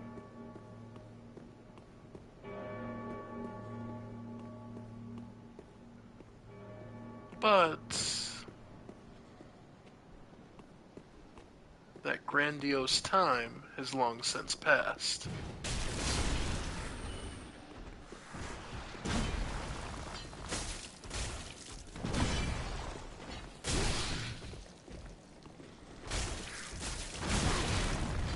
Yep. Yeah, just get away from that.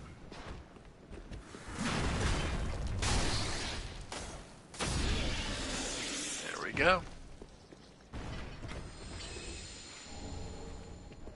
And as you can see, there's plenty more of these snake men coming.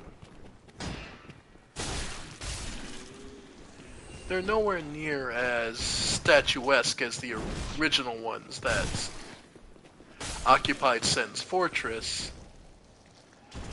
They themselves are in decayed form. And now a 2-on-1 with two of the large guys. Yep.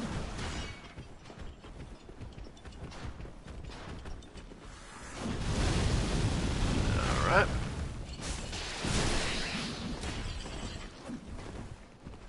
Alright.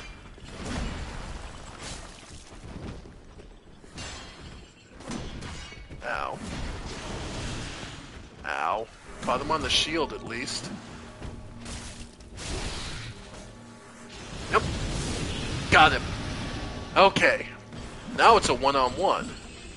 Now this gets far more reasonable.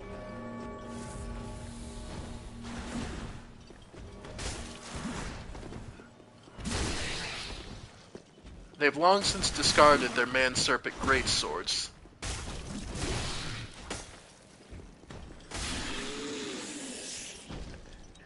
Picking up whatever they could to defend their home.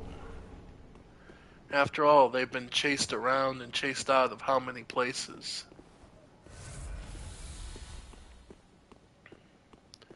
Time and time again.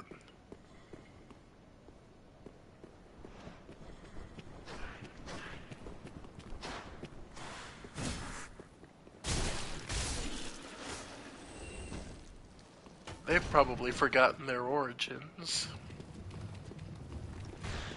as many are wont to do.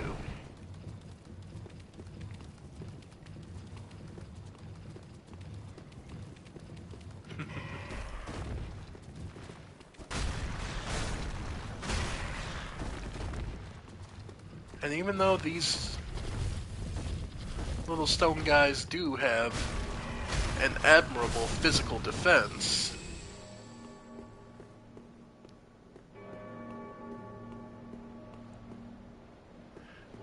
my weapon's strong enough to really pierce their hide.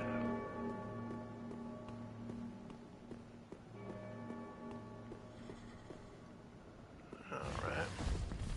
There we go. Another one.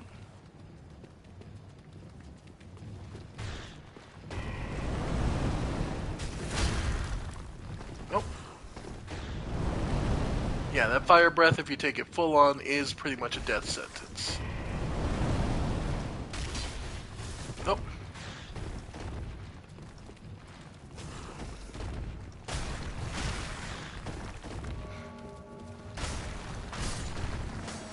There we go.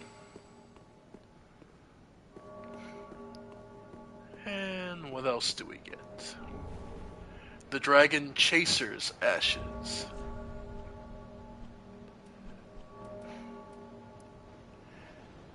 Whatever it is sure to grant the strength to the most unrelenting warriors.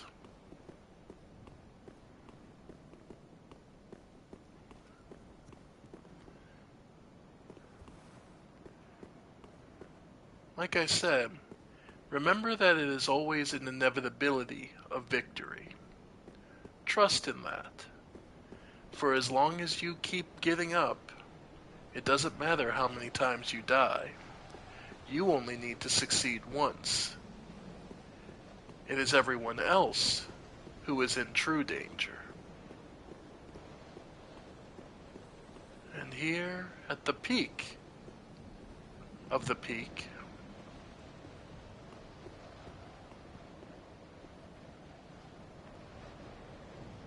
there, a dragon the size of a mountain sits.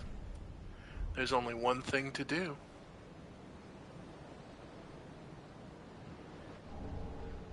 The Twinkling Torso Dragonstone.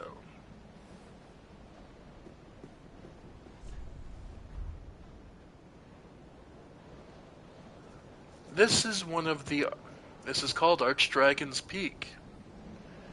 This was no mere regular dragon, elder dragon. No, this was an archdragon, the greatest of the greatest, who lived so long ago as to be forgotten and mistaken for part of the landscape. And those who pondered and thought and sought to emulate its great power continue to gather here to this day.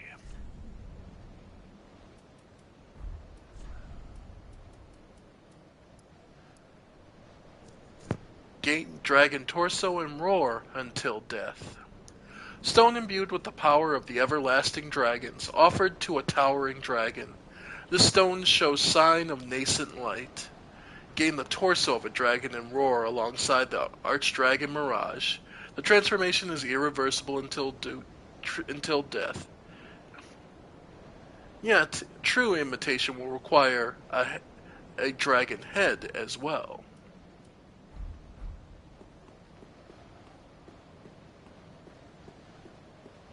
And we've reached the peak of Archdragon Peak.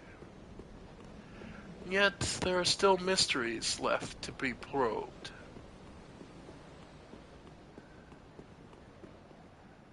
But that's what this place was built for, was to contemplate the mysteries offered by that very corpse of a mountain, the size of a mountain in its own right. And remember, but when we went to Anne Orlando and we saw the trophy room, there was no true dragon heads. The only thing that were there, only gathering were wyvern heads, and none of them even close to the size of that archdragon.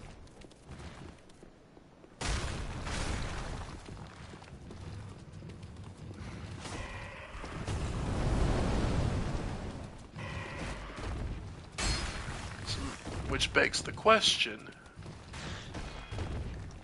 Gwyn's vaunted dragon hunts, were they perhaps nowhere near as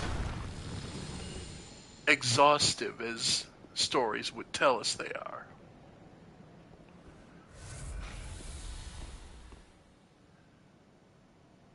And by the way, I do love the detail that unless you're at the peak, you really can't tell that that's a dragon. Oh, not a mimic. Twinkling Titanite. And up here, on the roof of the mausoleum,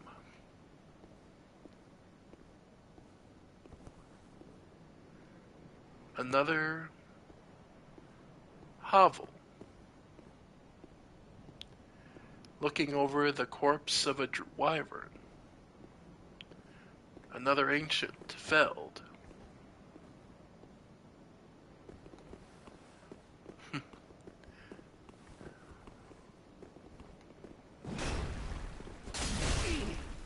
Yep. Ow.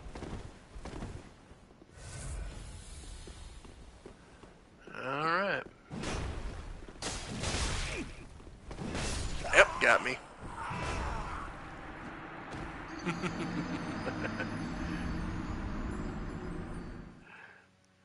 It's always like that.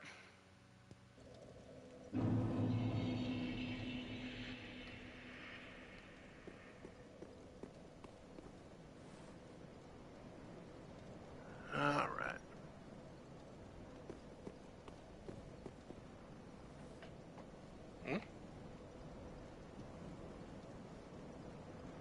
Sorry, I'm just starting to get kind of feedback. It's like scratchy feedback.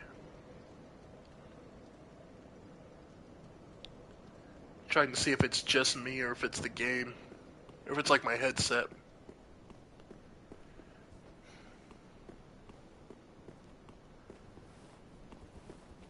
Alright.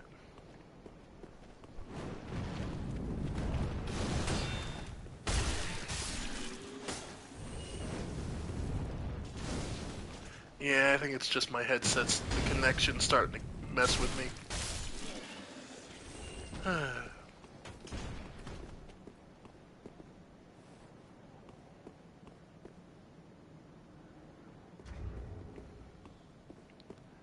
Is this controller just starting to go overall?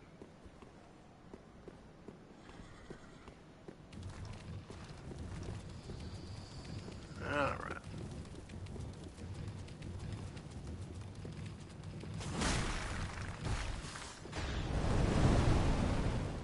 Yeah, I think the controller's just starting to go overall.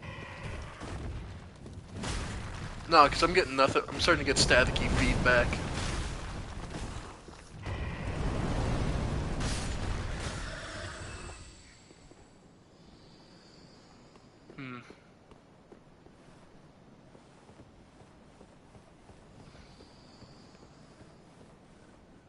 Alright.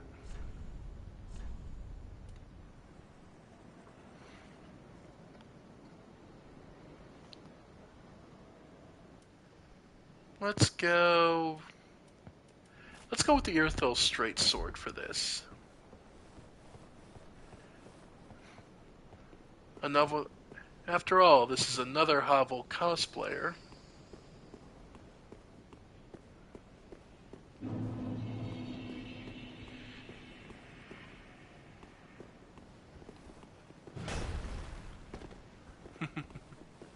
Hovel the Rock.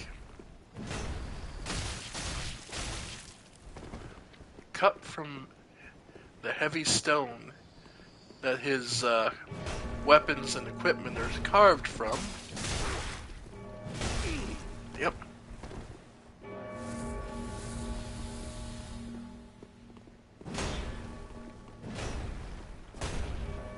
Yep.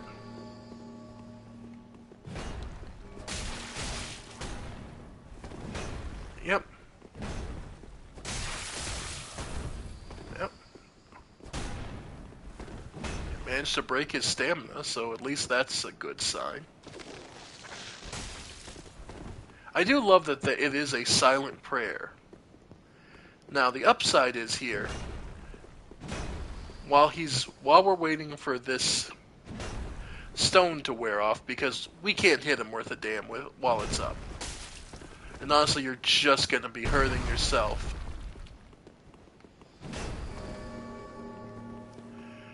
Yeah. Oop. Managed to take it on the shield.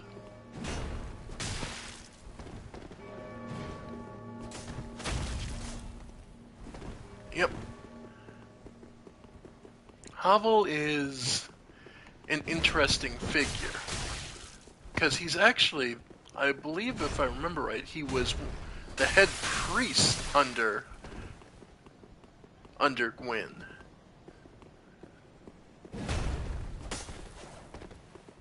Yep.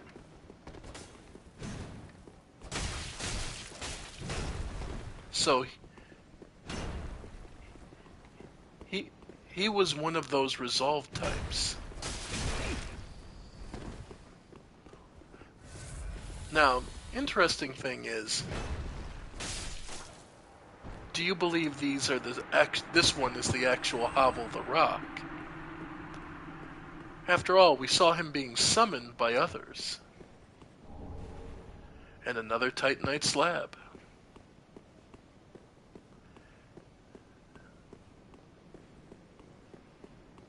Oh.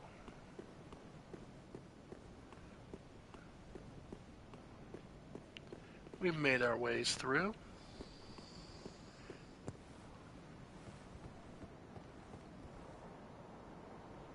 There's really only one thing left.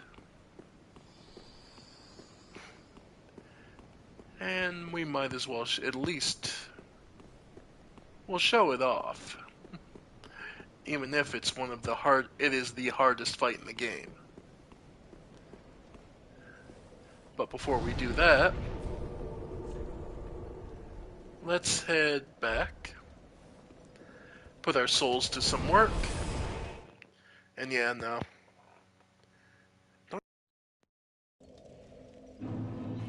Oop.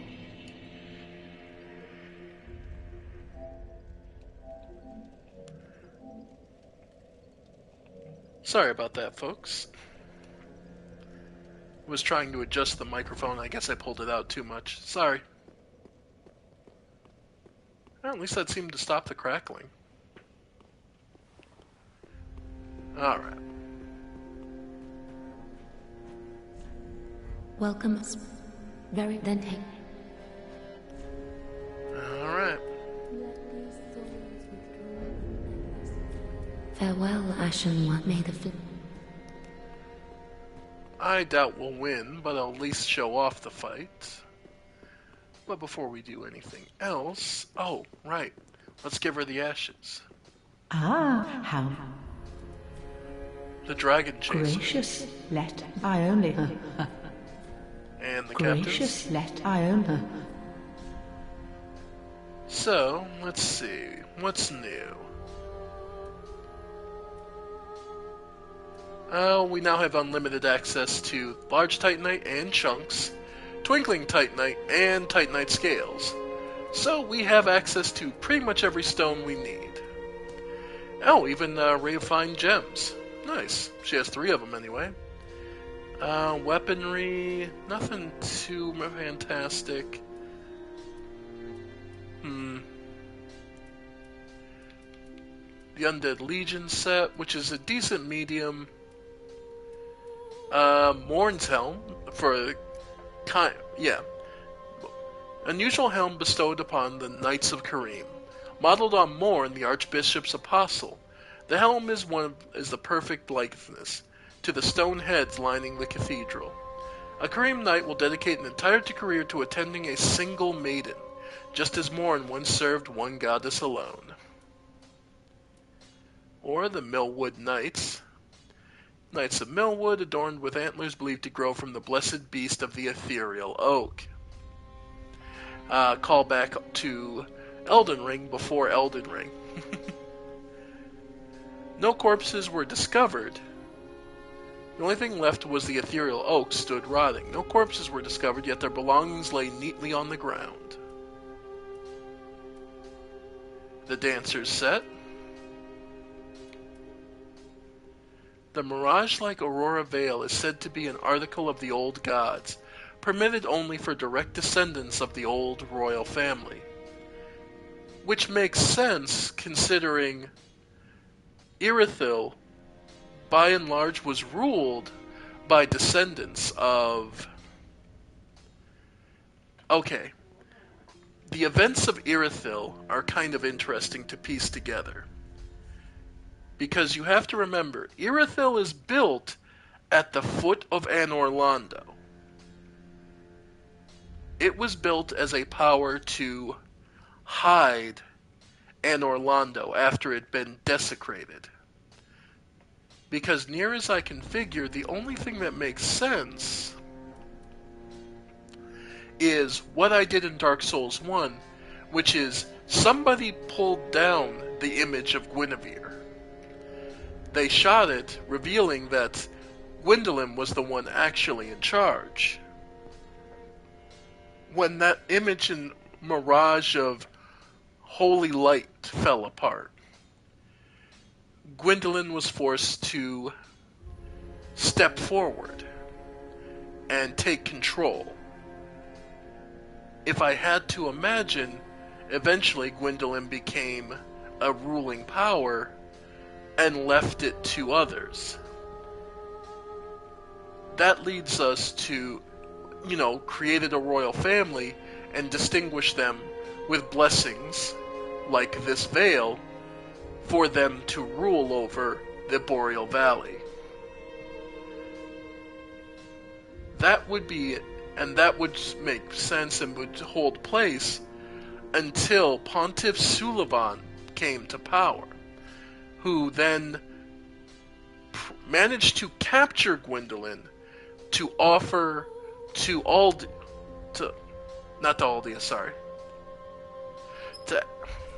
Ashen One. Okay. To Aldrich. Sulivan offered Aldrich of the Deep, offered him the body of Gwendolyn to devour, and Anor Londo to rule. It wouldn't surprise me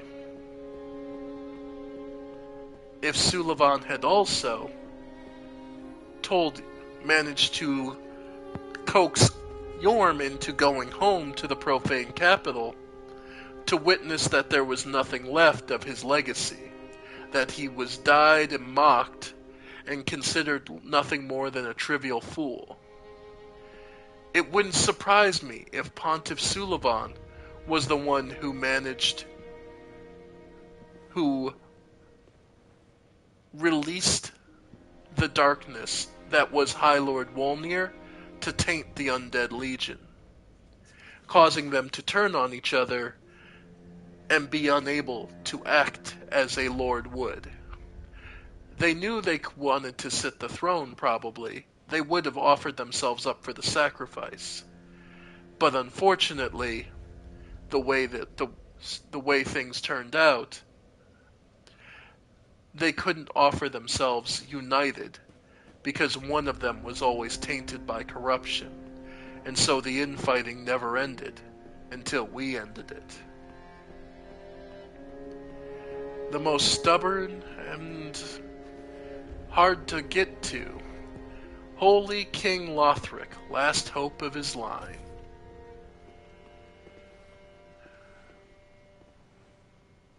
Prince Lothric. last of his line who may offer themselves up. But as you've seen, he is far, far more work to reach than any of the other lords.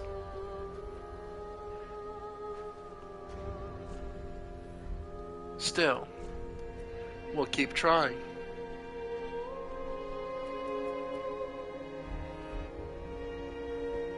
Alright.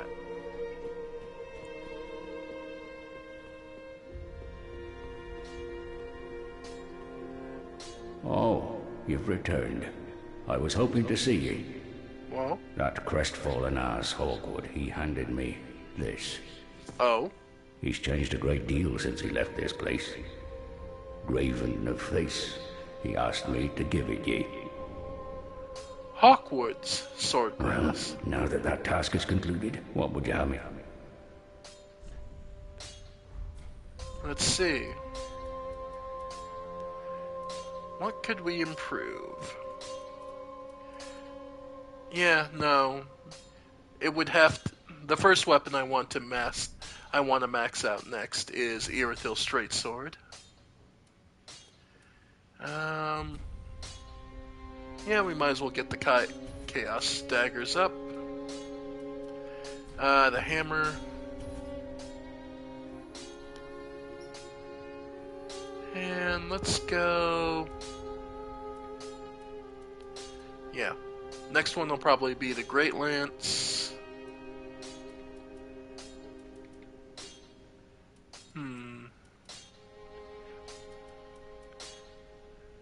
Like it's such a simple weapon, but okay, I can't resist.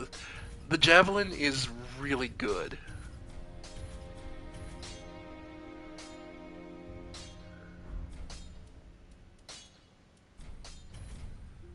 Alright. Pradeep, I don't want it. Alright. So, when it comes to just raw damage, 357 on this sword,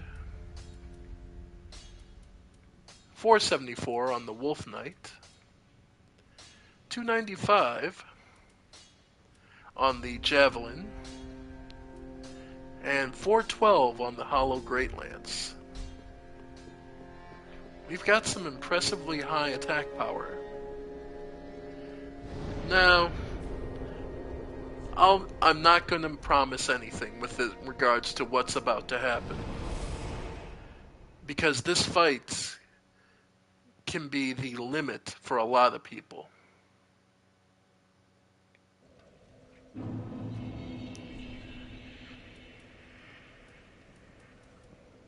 Let's see.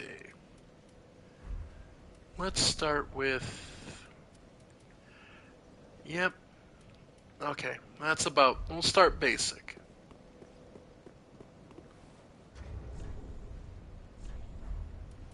Let's see.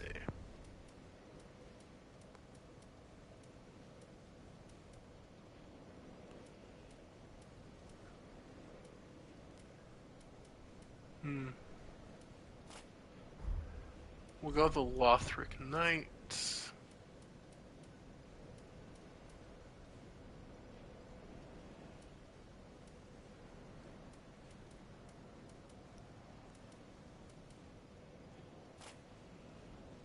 And we'll go Cathedral Knight.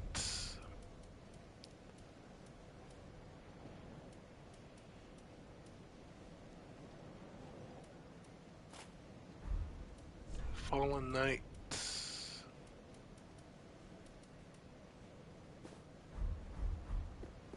Alright. We'll do this first. Remember that I mentioned that the bell ringing is not... The bell that rings is not a coincidence.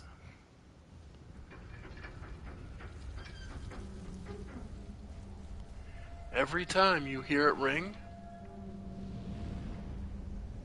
someone's reached the top of this place.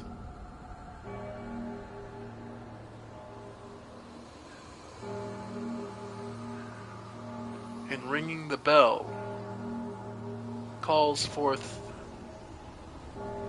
a thick and heavy mist.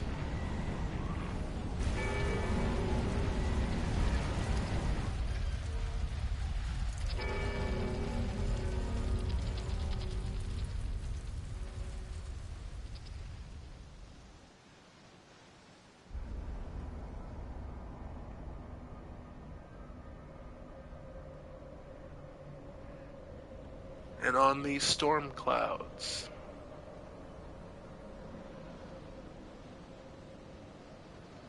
we will face possibly the greatest challenge offered. We can now walk on these clouds.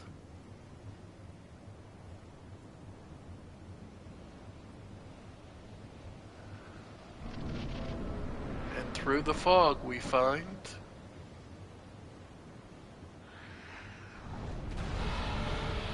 one riding a feathered dragon, the king of the storm.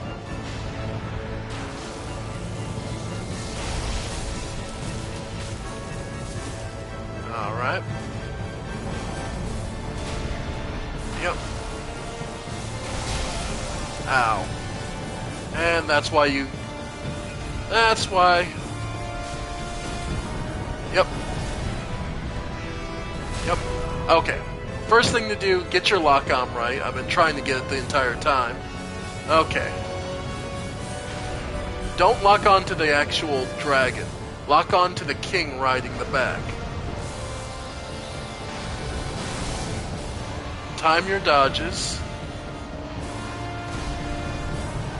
He'll swipe at you.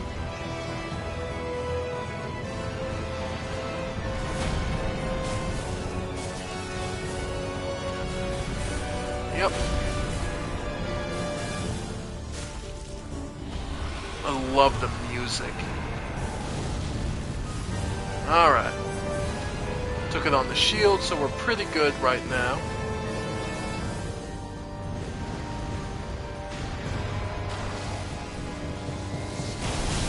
Ow. Okay.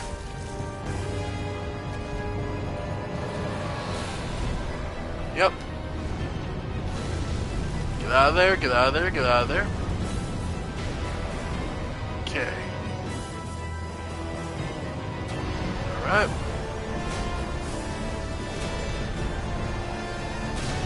That 3-hit combo is your best chance to get a counter hit in.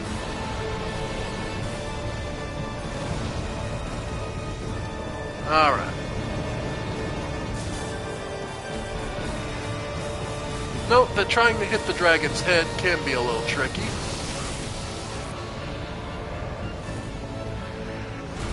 Yep. Timing it to when he goes out.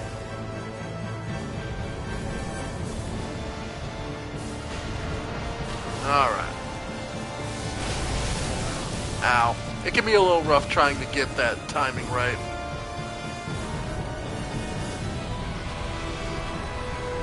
Alright. On the shield, I'll take it. Yep. Yeah. Yep. And here he comes. Yep.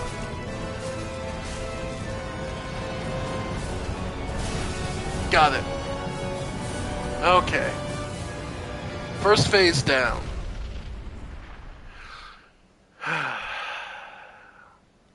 The king of the storm. The great beast that guided and guarded this place.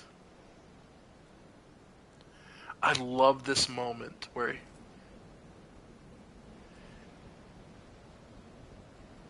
this figure sadly and honestly remorsefully ends their partner's suffering and silently pledges to end the one who made it suffer. Ladies and gentlemen, the Nameless King. This is where the true fight begins. Nameless King, as you can see, hits hard. You're gonna have to learn to dance with it. There's no way around that.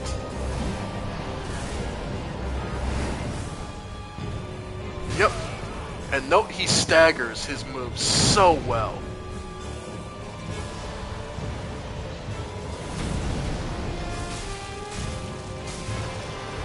Don't get overzealous with your stamina. Keep, if at all possible, try to keep a half a bar, if I'm honest. That may seem being conservative, but yeah.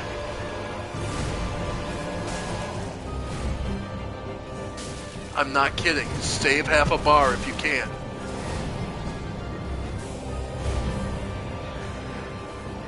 Alright.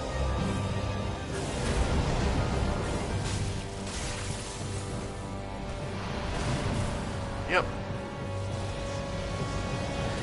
You are never out of his attack range. Just believe that.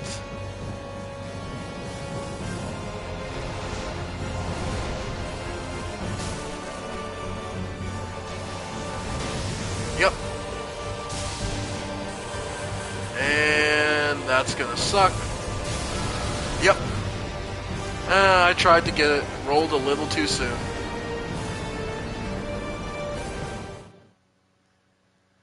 Yeah.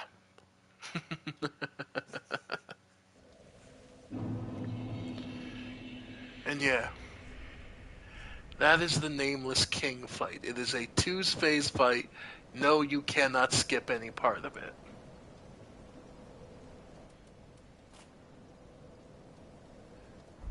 Let's try the Lance. But if we're going to do the Lance, we'll have to go Fallen Knight.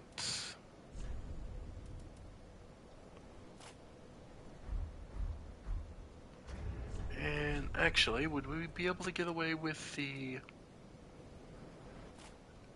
Yeah, okay. Note, though, the game is courteous enough you leaves your souls outside the fight. Outside the arena. Now, let's see. I'll check real quick, see if anyone wants to help.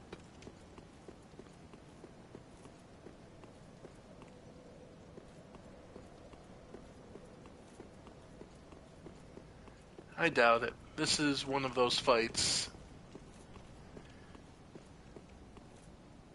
that can be kind of rough. It's still fun, though. Alright, try again.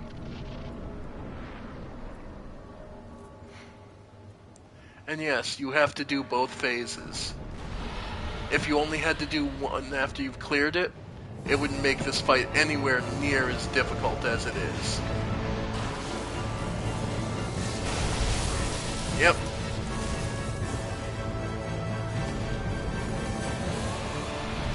Alright. Anytime he's just flies straight up, he's going for the fire breath, so... Alright. Yep. And sweep. And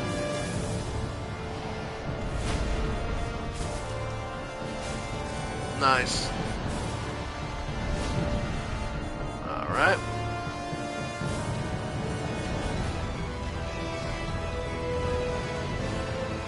Alright. Ow.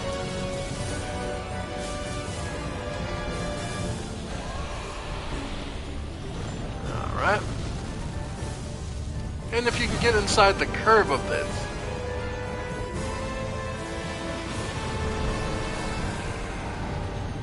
And that's the... I'll say, I couldn't tell if he was flying straight up or not.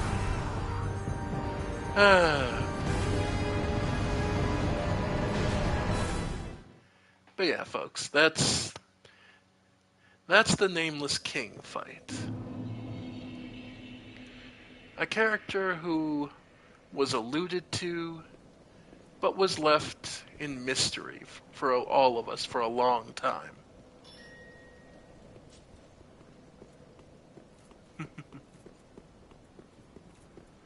Alright.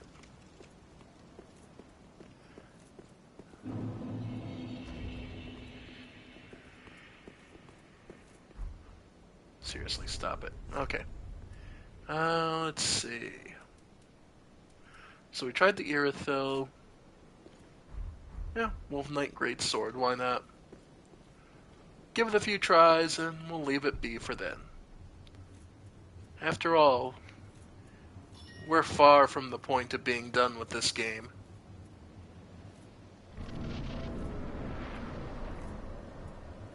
So we'll have plenty of chances to come back.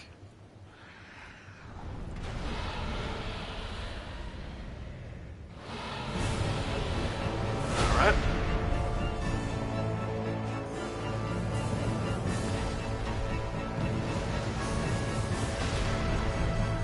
Alright.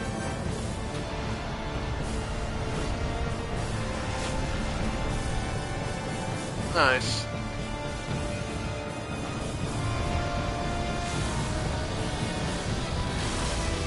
Yep.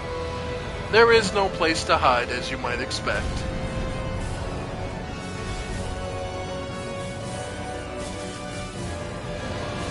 Yep.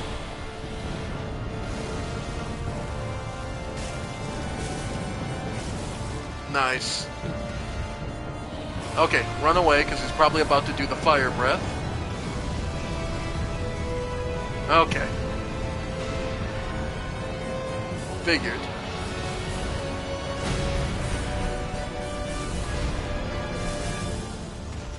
Nice. Ow.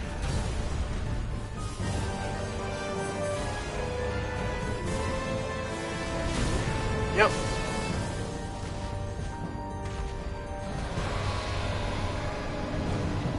Alright. Yep. And if you can get in the curve of the neck, you get some good damage in. Ow. Yeah. And here comes the lightning bolt.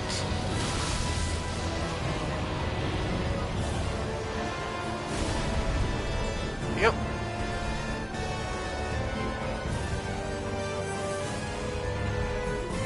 Yep. Alright.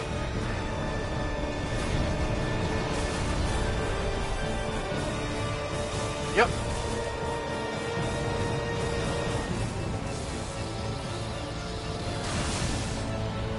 Again, this is an optional boss, so it's no surprise. It's one of the roughest fights. Got it. And down, you get access to getting a critical hit on it. And now the fight gets serious. The Nameless King.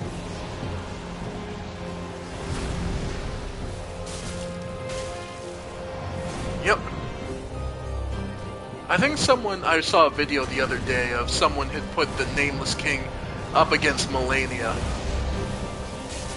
And he pretty much worked her, mainly because by virtue of he doesn't flinch.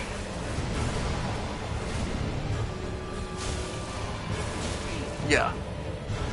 Where he managed to flinch Melania repeatedly. Yeah.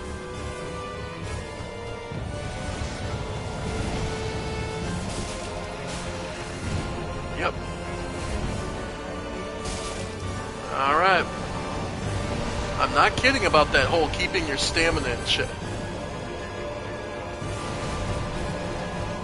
Because bear in mind, like I said, you are never outside of his range of attack.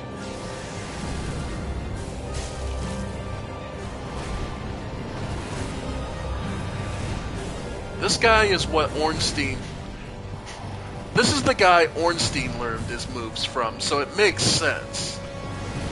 You can see a lot of Ornstein's flashier tendencies.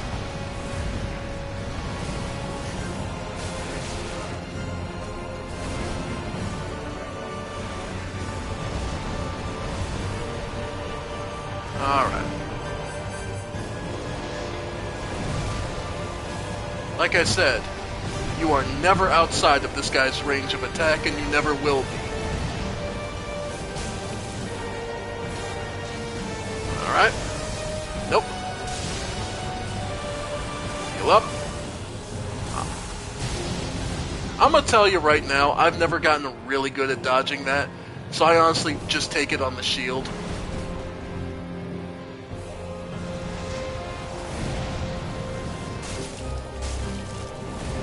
Yep. He has a plethora of moves. The biggest problem with him is he can stagger. Yep. Nope, got me. Rolled way too soon. But this guy is pinnacle of the, you can feel it when you're about to die. You know what you screwed up.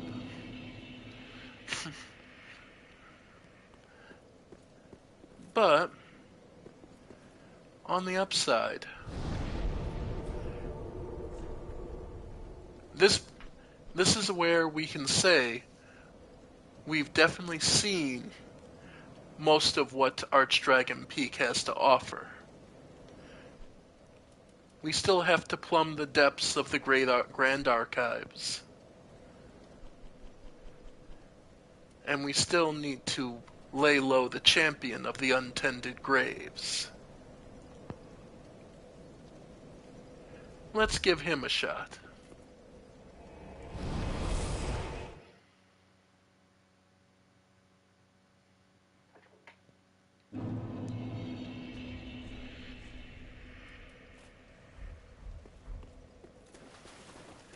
These are all enemies that are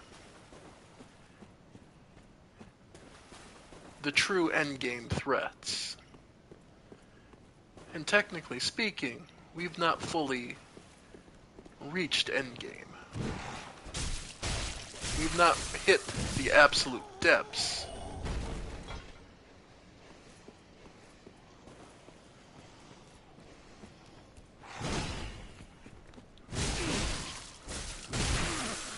Yep.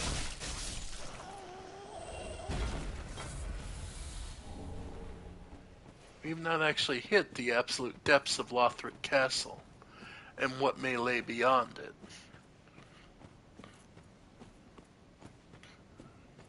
So trust me, ladies and gentlemen, we're far from done.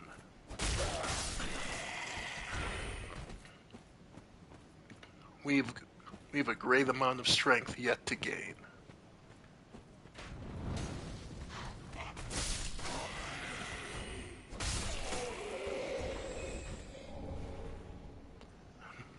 A cleric's sacred chime.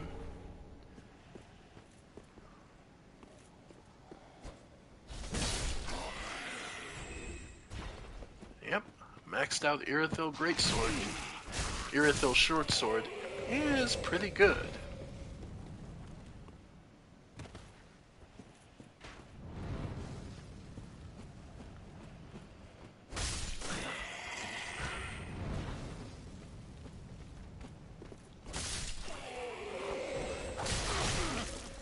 Yep.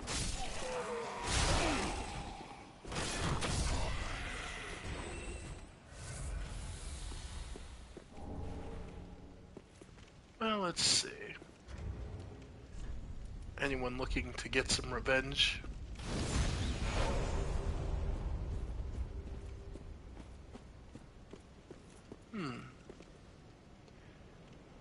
Remember him? The Swordmaster we fought back outside Firelink Shrine.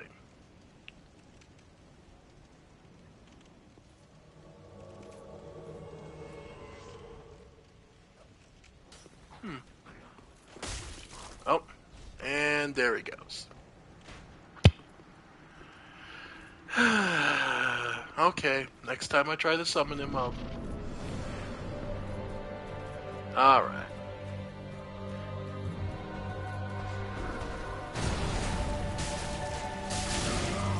Yep. Alright. Yep.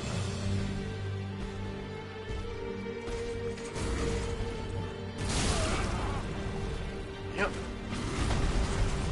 There we go.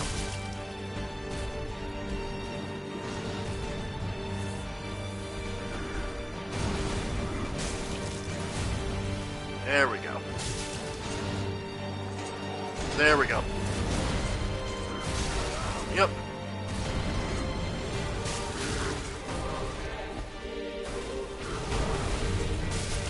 Yep.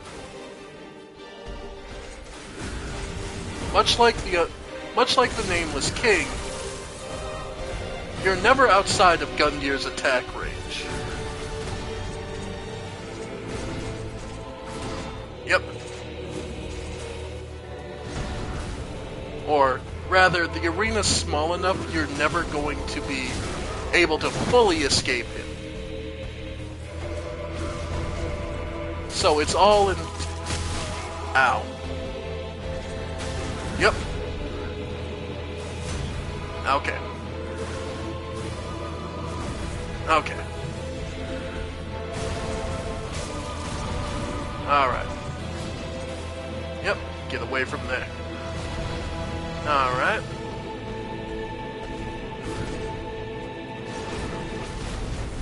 Alright.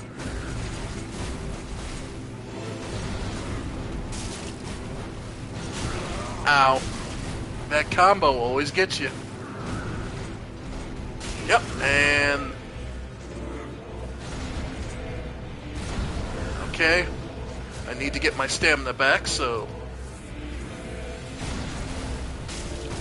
Yep. Yep. And there's the combo.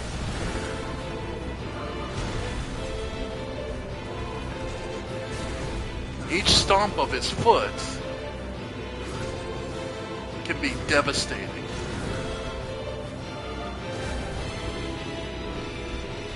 Okay. Yep, caught me on the... Yep. Okay. Nope, nope, nope. You're not knocking me off the edge, dude. Yep. Nope. Okay. Okay. Got him. Ah.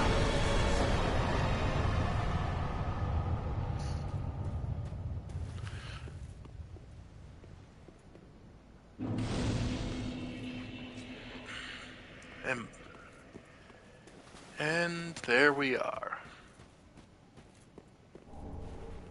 The Black Knight Glaive.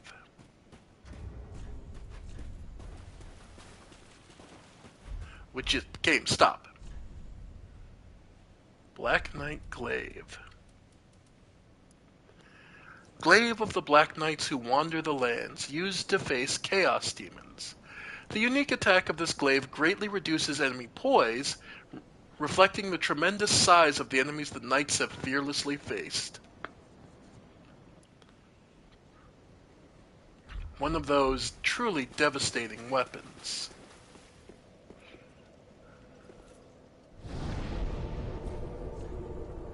Alright. So, we'll head back to Firelink, just to put these souls in a safe place. Welcome home, speak that. Very well, then touch the dark, take nourishment. Let these souls withdrawn from their vessels, manifestation.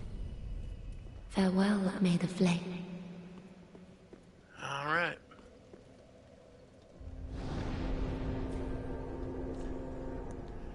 So, And while we're here, the soul of Champion Gundyr.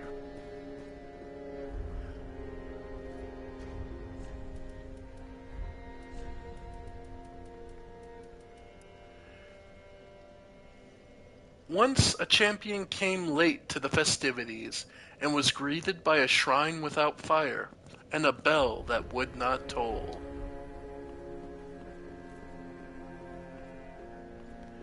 So, Gundyr's story, he was a fated champion, a great one, who was delayed until his rise meant nothing. Aha, that's all. And there are two things you can get. The prisoner's chain, a portion of a steel chain used to restrain Gundyr. You gain vigor, endurance, and vitality, but take extra damage. A prisoner is one who has staked everything on a belief, a proclivity most apparent in the greatest of champions. Halberd of Gundyr the Champion, received when he was charged with his duty. This old cast-iron halberd has the power to break poise and is said to never crumble, seeming to suggest that Gundyr was fated to eternal service from the beginning.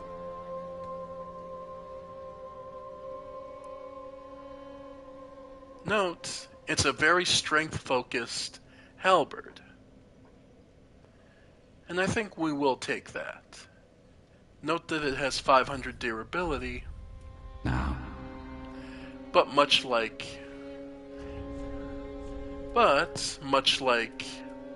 the Dragon's Tooth, it will never decrease.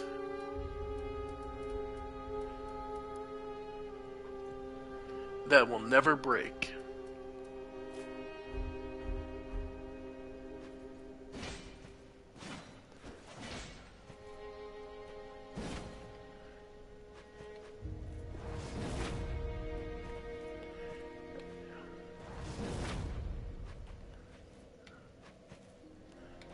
Alright. Pretty good overall. There, and when two-handing it, you get more of Gundyr's move. And like they said, this weapon will never break. But, and I mean, it's got decent attack power. It's a little better technically than for us the way we are, but I think we'll stick with, for now, the Irithyll Greatsword. So, let's return to the untended graves, the dark reflection of our Firelink Shrine. This was a place sacred to the Queen of Lothric. Well, a champion arrived late to the festivities. So very likely this grave was where the champion Gundyr was supposed to overlook and begin his journey. Only he was sealed and never acted. Monster ahead, visions of here. Indeed. And what lays beyond, though improbable, is exactly what you expect. A dark reflection, a dark recreation.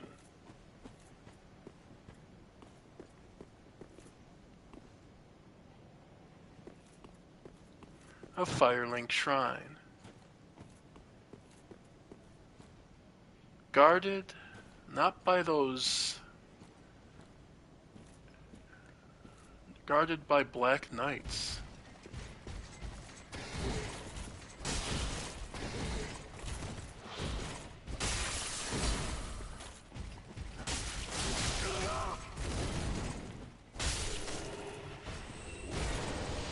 The Black Knight Gauntlets. And yeah, Black Knights. The burned and...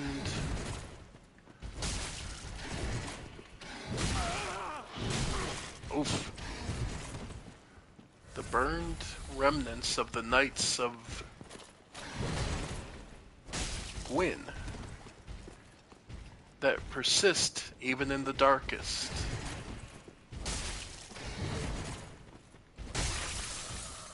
Nice.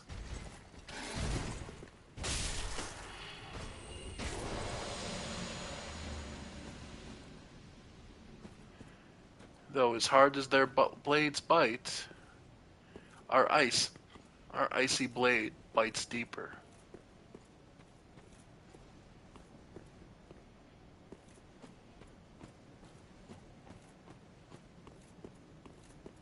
And in the darkness of this place, the unmoving, still darkness.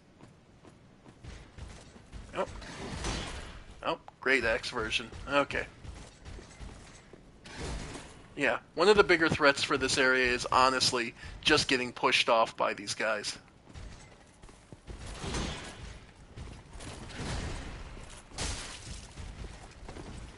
Because it is a very real threat because of how hard they hit. Just from the impact, I mean, not even just the damage. Yep. And frostbite is very welcome.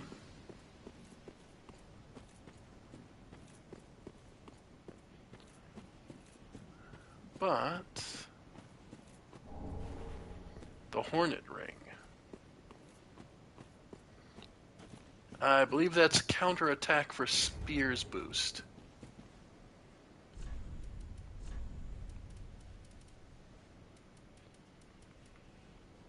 Critical attacks. Okay, just all critical attacks. Ring associated with Lord's Blade Ciaran, one of the 4 Knights of Gwyn, the First Lord, boosts critical attacks. The Bast Ciaran was the only woman to serve in Gwyn's 4 Knights, and her curved sword gifted a swift death to any and all enemies to the throne. Ornstein, one of the 4 Knights of Gwyn, the First Lord. Ornstein was the first Knight of the Sun's eldest born, and his crossbeam is said to have pierced the scales made of stone. Yeah. The other 2 were Artorias, the Abyss Walker, and here in the dark, their thrones still smolder.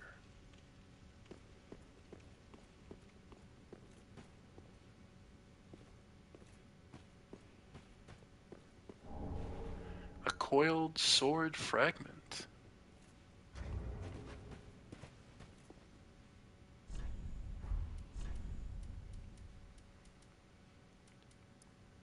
Fragment of the coiled sword of a bonfire, which served its purpose long ago. Returns the caster to the bonfire used for resting, or to the bonfire and Firelink shrine. Can be used repeatedly. Bonfires are linked to one another irreversibly, retaining their affinity long after their purpose is exhausted.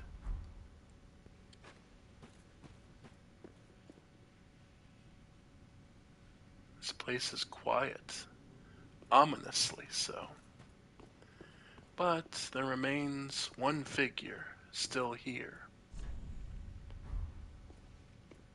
Well, fancy that.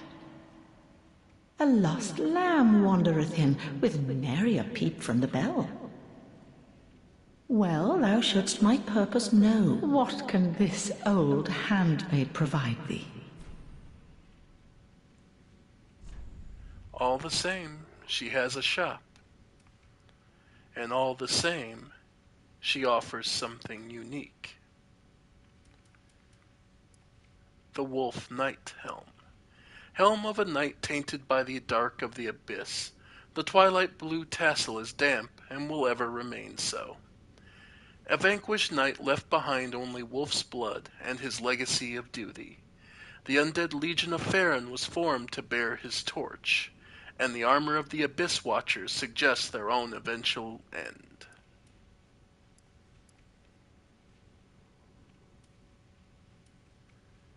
Well,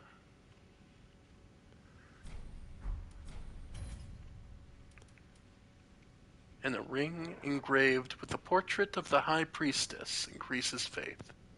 In Lothric, the High Priestess has long been considered one of the three pillars of the king's rule. The High Priestess also served as the prince's wet nurse. And from the face on the ring, it's very clear the old woman we met in Lothric Castle's little antechamber was indeed.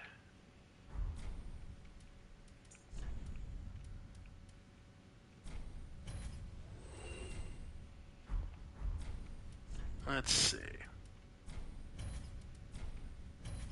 So need 10,000 more just for the boots.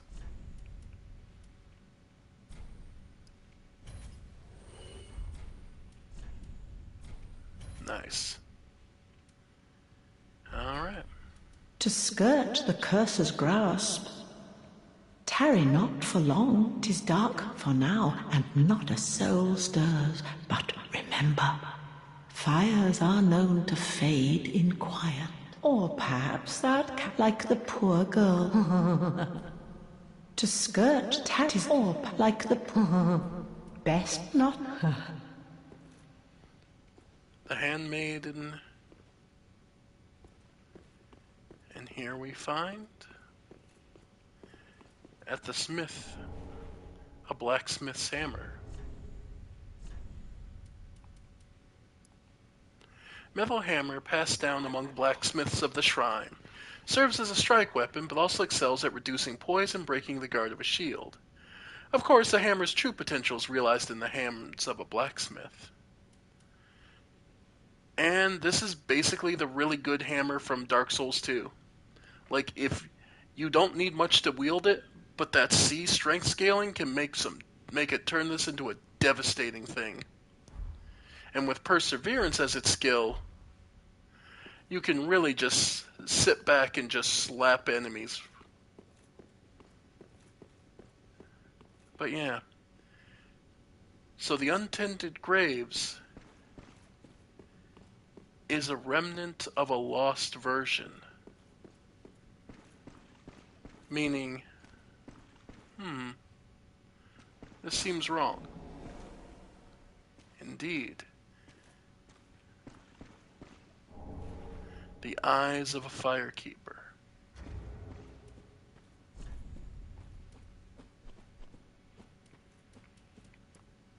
A pair of dark eyes, said to be the eyes of the first firekeeper, and the light that was lost by all firekeepers to come.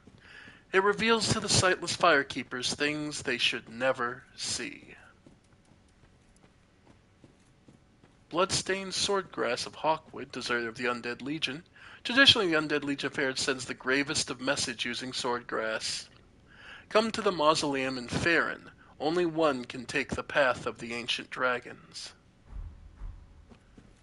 So it seems Hawkwood's found some purpose and become a follower of the dragons.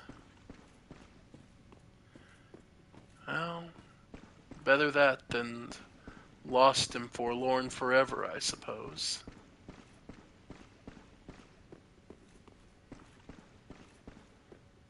But yeah.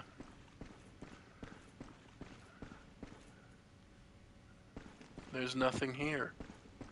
No one here but a lonely handmaiden.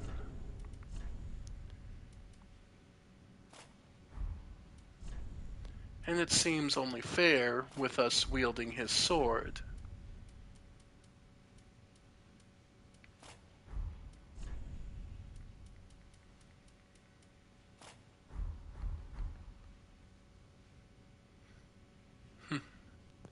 It feels the most appropriate.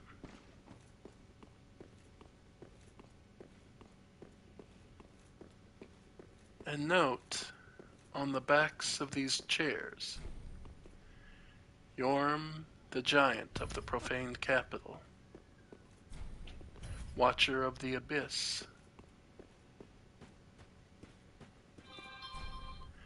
Holy King Lothric, last hope of his line. Ludleth the Exiled, and Saint Aldrich of the Deep. These are not different names. This would be the exact same journey for another. The journey we've undertaken, someone else would have been expected to do all the same.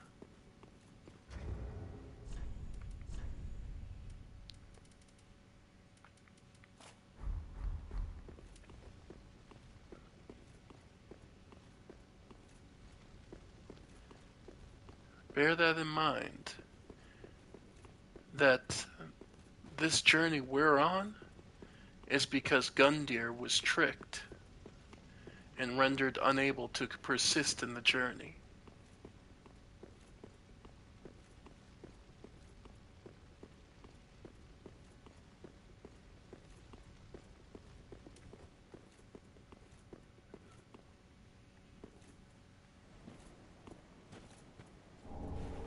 Seed of a Tree of the Giants. Note there is no ladder to lead you up onto here.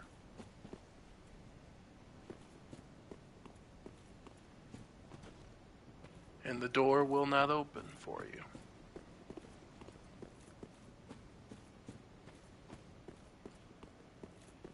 This place is silent,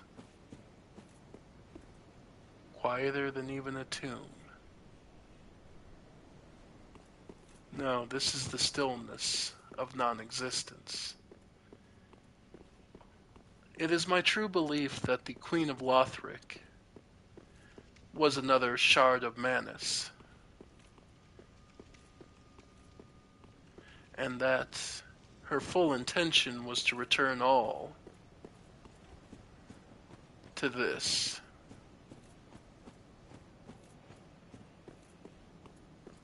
And it is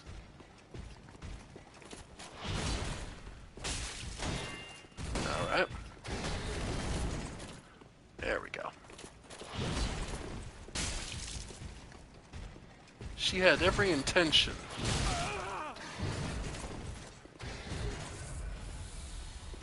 but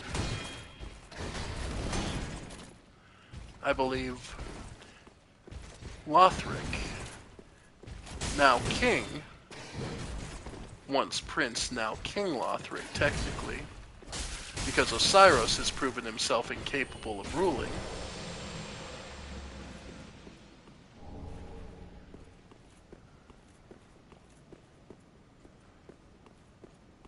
basically rendered this place inhospitable to all, and found a way to push it all back to prevent the consumed king's garden from extending out this far from beyond to consume the rest of Lothric Castle than it already did. And this weapon would be what Swordmaster was here for, I imagine. A cursed sword of unknown origin, bearing an uncanny streaks on the blade. Attacks damage the wielder. The sword is not unlike a thing misshapen and granted life, but never welcome in this world. In other worlds, chaos itself.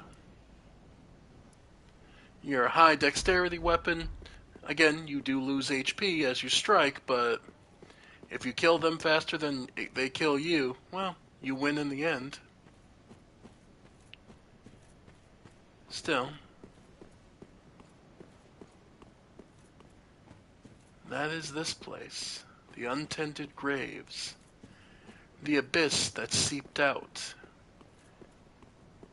through the consumed king's garden. But Lothric managed to use his knights of the knights from the Church of the Deep to help resist its spread. Very likely, I wonder if it was a case of Prince Lothric. Hmm. Wonder if it was a case where he was forced to choose.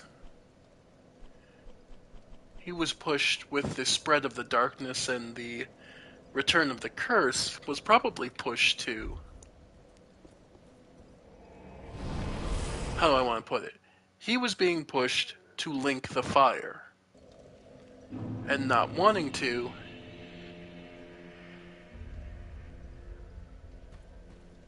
he chose elsewhere. He chose a different path.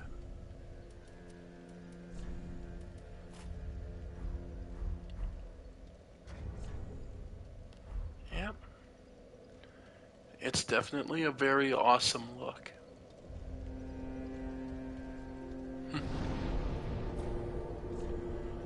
Alright.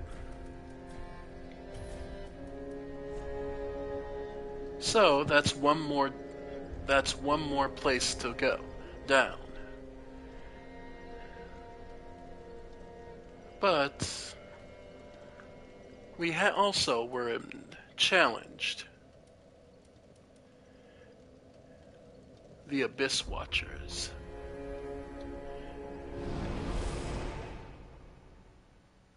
Our cowardly friend. Come to challenge us.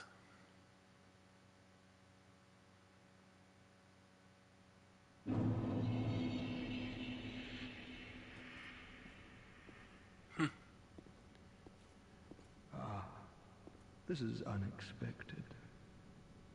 Well, I've decided to stop running from my fate. Oh? Loathe me all you like. I shall take what makes you dragon. Hawkwood the Deserter.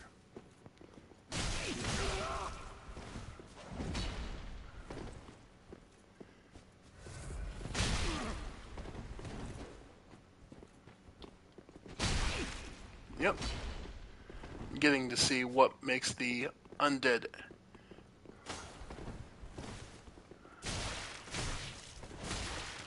Yep. Yeah, that. Yeah, that skill of the Undead Legion is pretty devastating.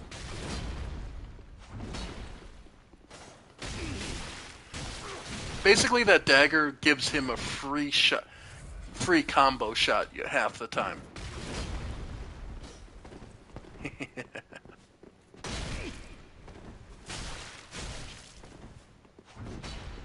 Yep. Go ahead, keep using your chugs.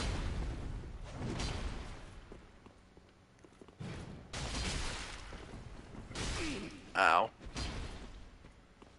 Alright. Nice. Ow. Loathe me all you like, but I am the true dragon.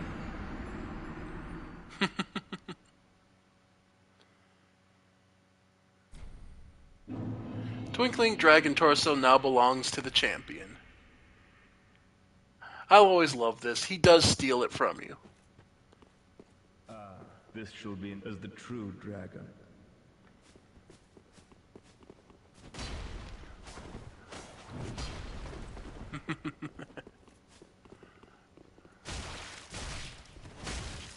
Yeah. I was just trying to be a little fun. I can put him in the ground if I really want to, but it's so nice to see him be a little more confident. You know what I mean? It's nice to see one of the Crestfallens actually go and do something in the game.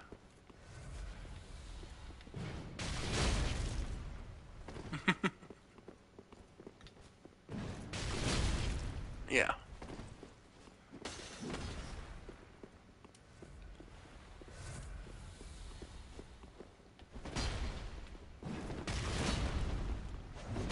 Yep.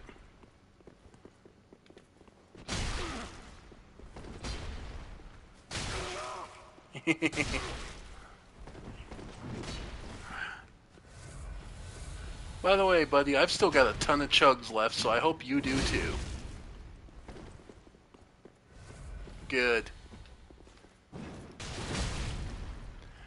I'm sorry, it's just something funny about using the Artorias' skill for these against someone who revered the... Because it's clear that Hawkwood revered the wolf's blood till he realized what it would cost, being an undead legion.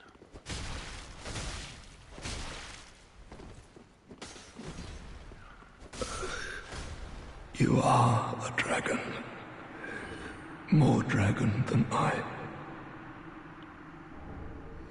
And the twinkling dragon head and torso stone. So, let's finally use them to show off what they do.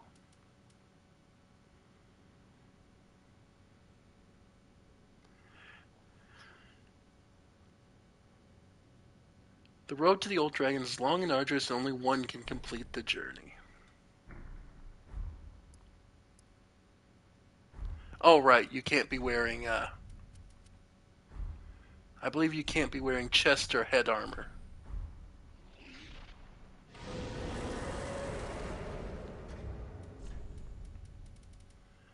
And the chest. Oh, you can only use one or the other. Okay. Yeah, it blocks the head. So you have to choose which slot of armor you don't want to use. That's it. Okay. Sorry, it's been a little bit.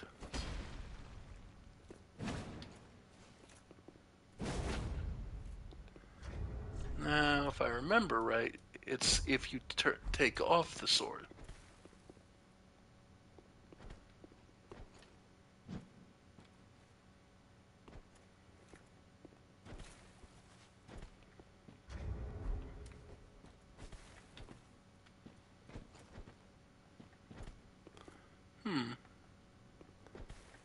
Trying to remember. Oh, wait.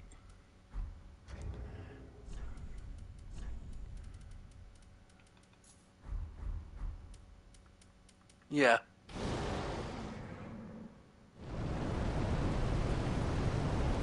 You had to use it as an item.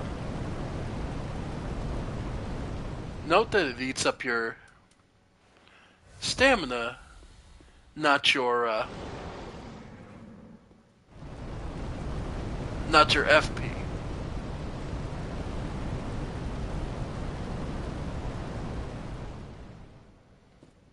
So,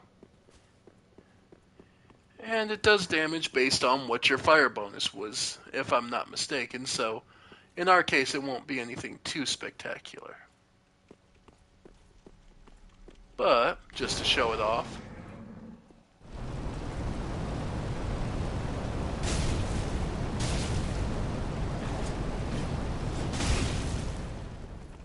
Alright.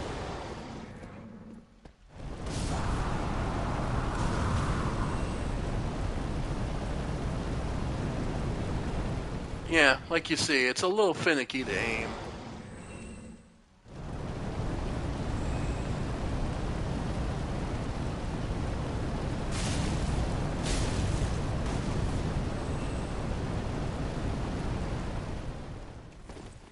Alright.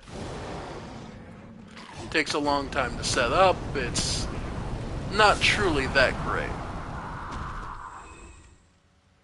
And like they said, it lasts until you die, so... But...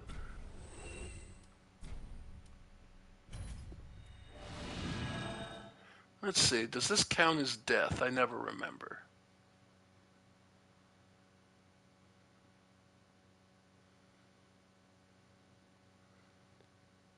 Because technically... Nope, okay, it is just till death. Okay.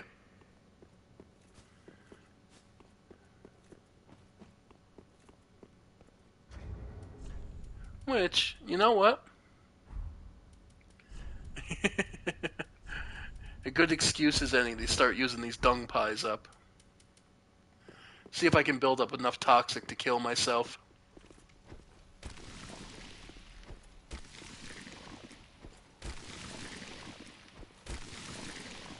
Huh. They're utterly immune to it. I knew they were immune to poison. Yeah, there you go.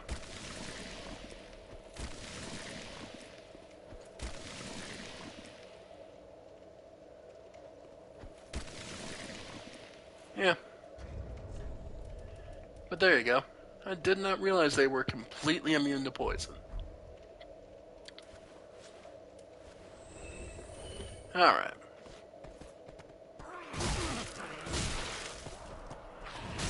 Yep. There we go. And as you can see, our head returns to normal.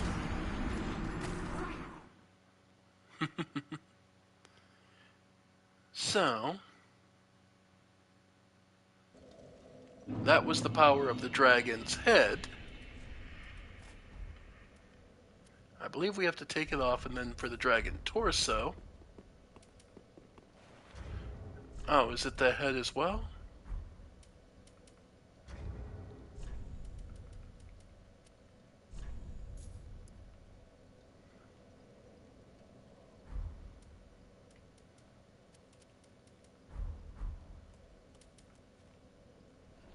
Let's see. Okay, the torso is the full, you can't wear any armor, right.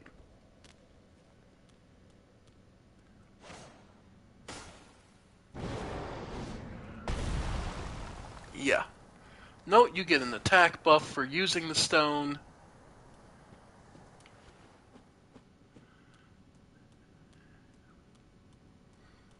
So just to show it off.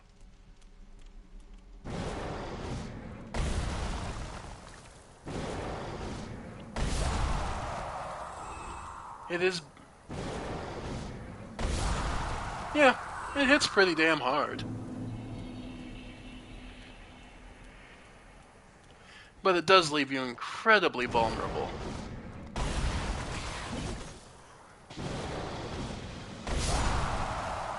Though it does hit a fairly nice area.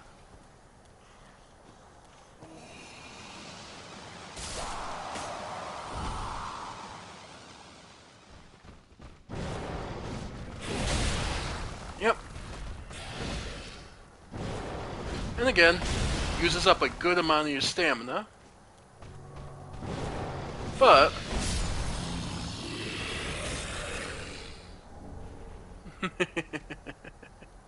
you do get an attack power buff. So, yeah. This is being a true dragon. And you can't swap between the forms. Like I don't believe. Yeah, once you do the transformation... Oh, okay. Can you do all four?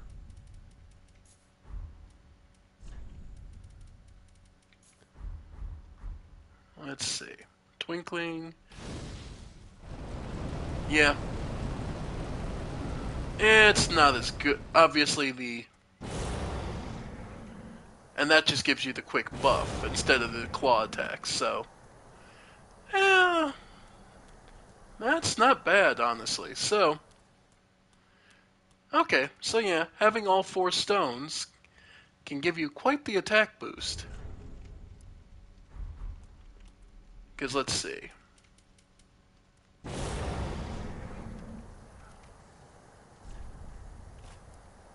$525, so it's about 10%. So it's a 10% buff for your attack power. Better to use the torso stone where you get an attack and the buff. And it seems the buff lasts for a little longer. And yeah. And I imagine it's not any stronger. Nope. Literally the same. So yeah, there's no reason. If you want to play as a dragon, use the twinkling stones when you get them. After all, that's free basic magic damage. Now, for us, though, the headstone's kind of useless. Because we don't have a huge intelligence and faith. Honestly, the form overall isn't great for us. But, at the very least, we put in the work to get it, so we have it. Alright.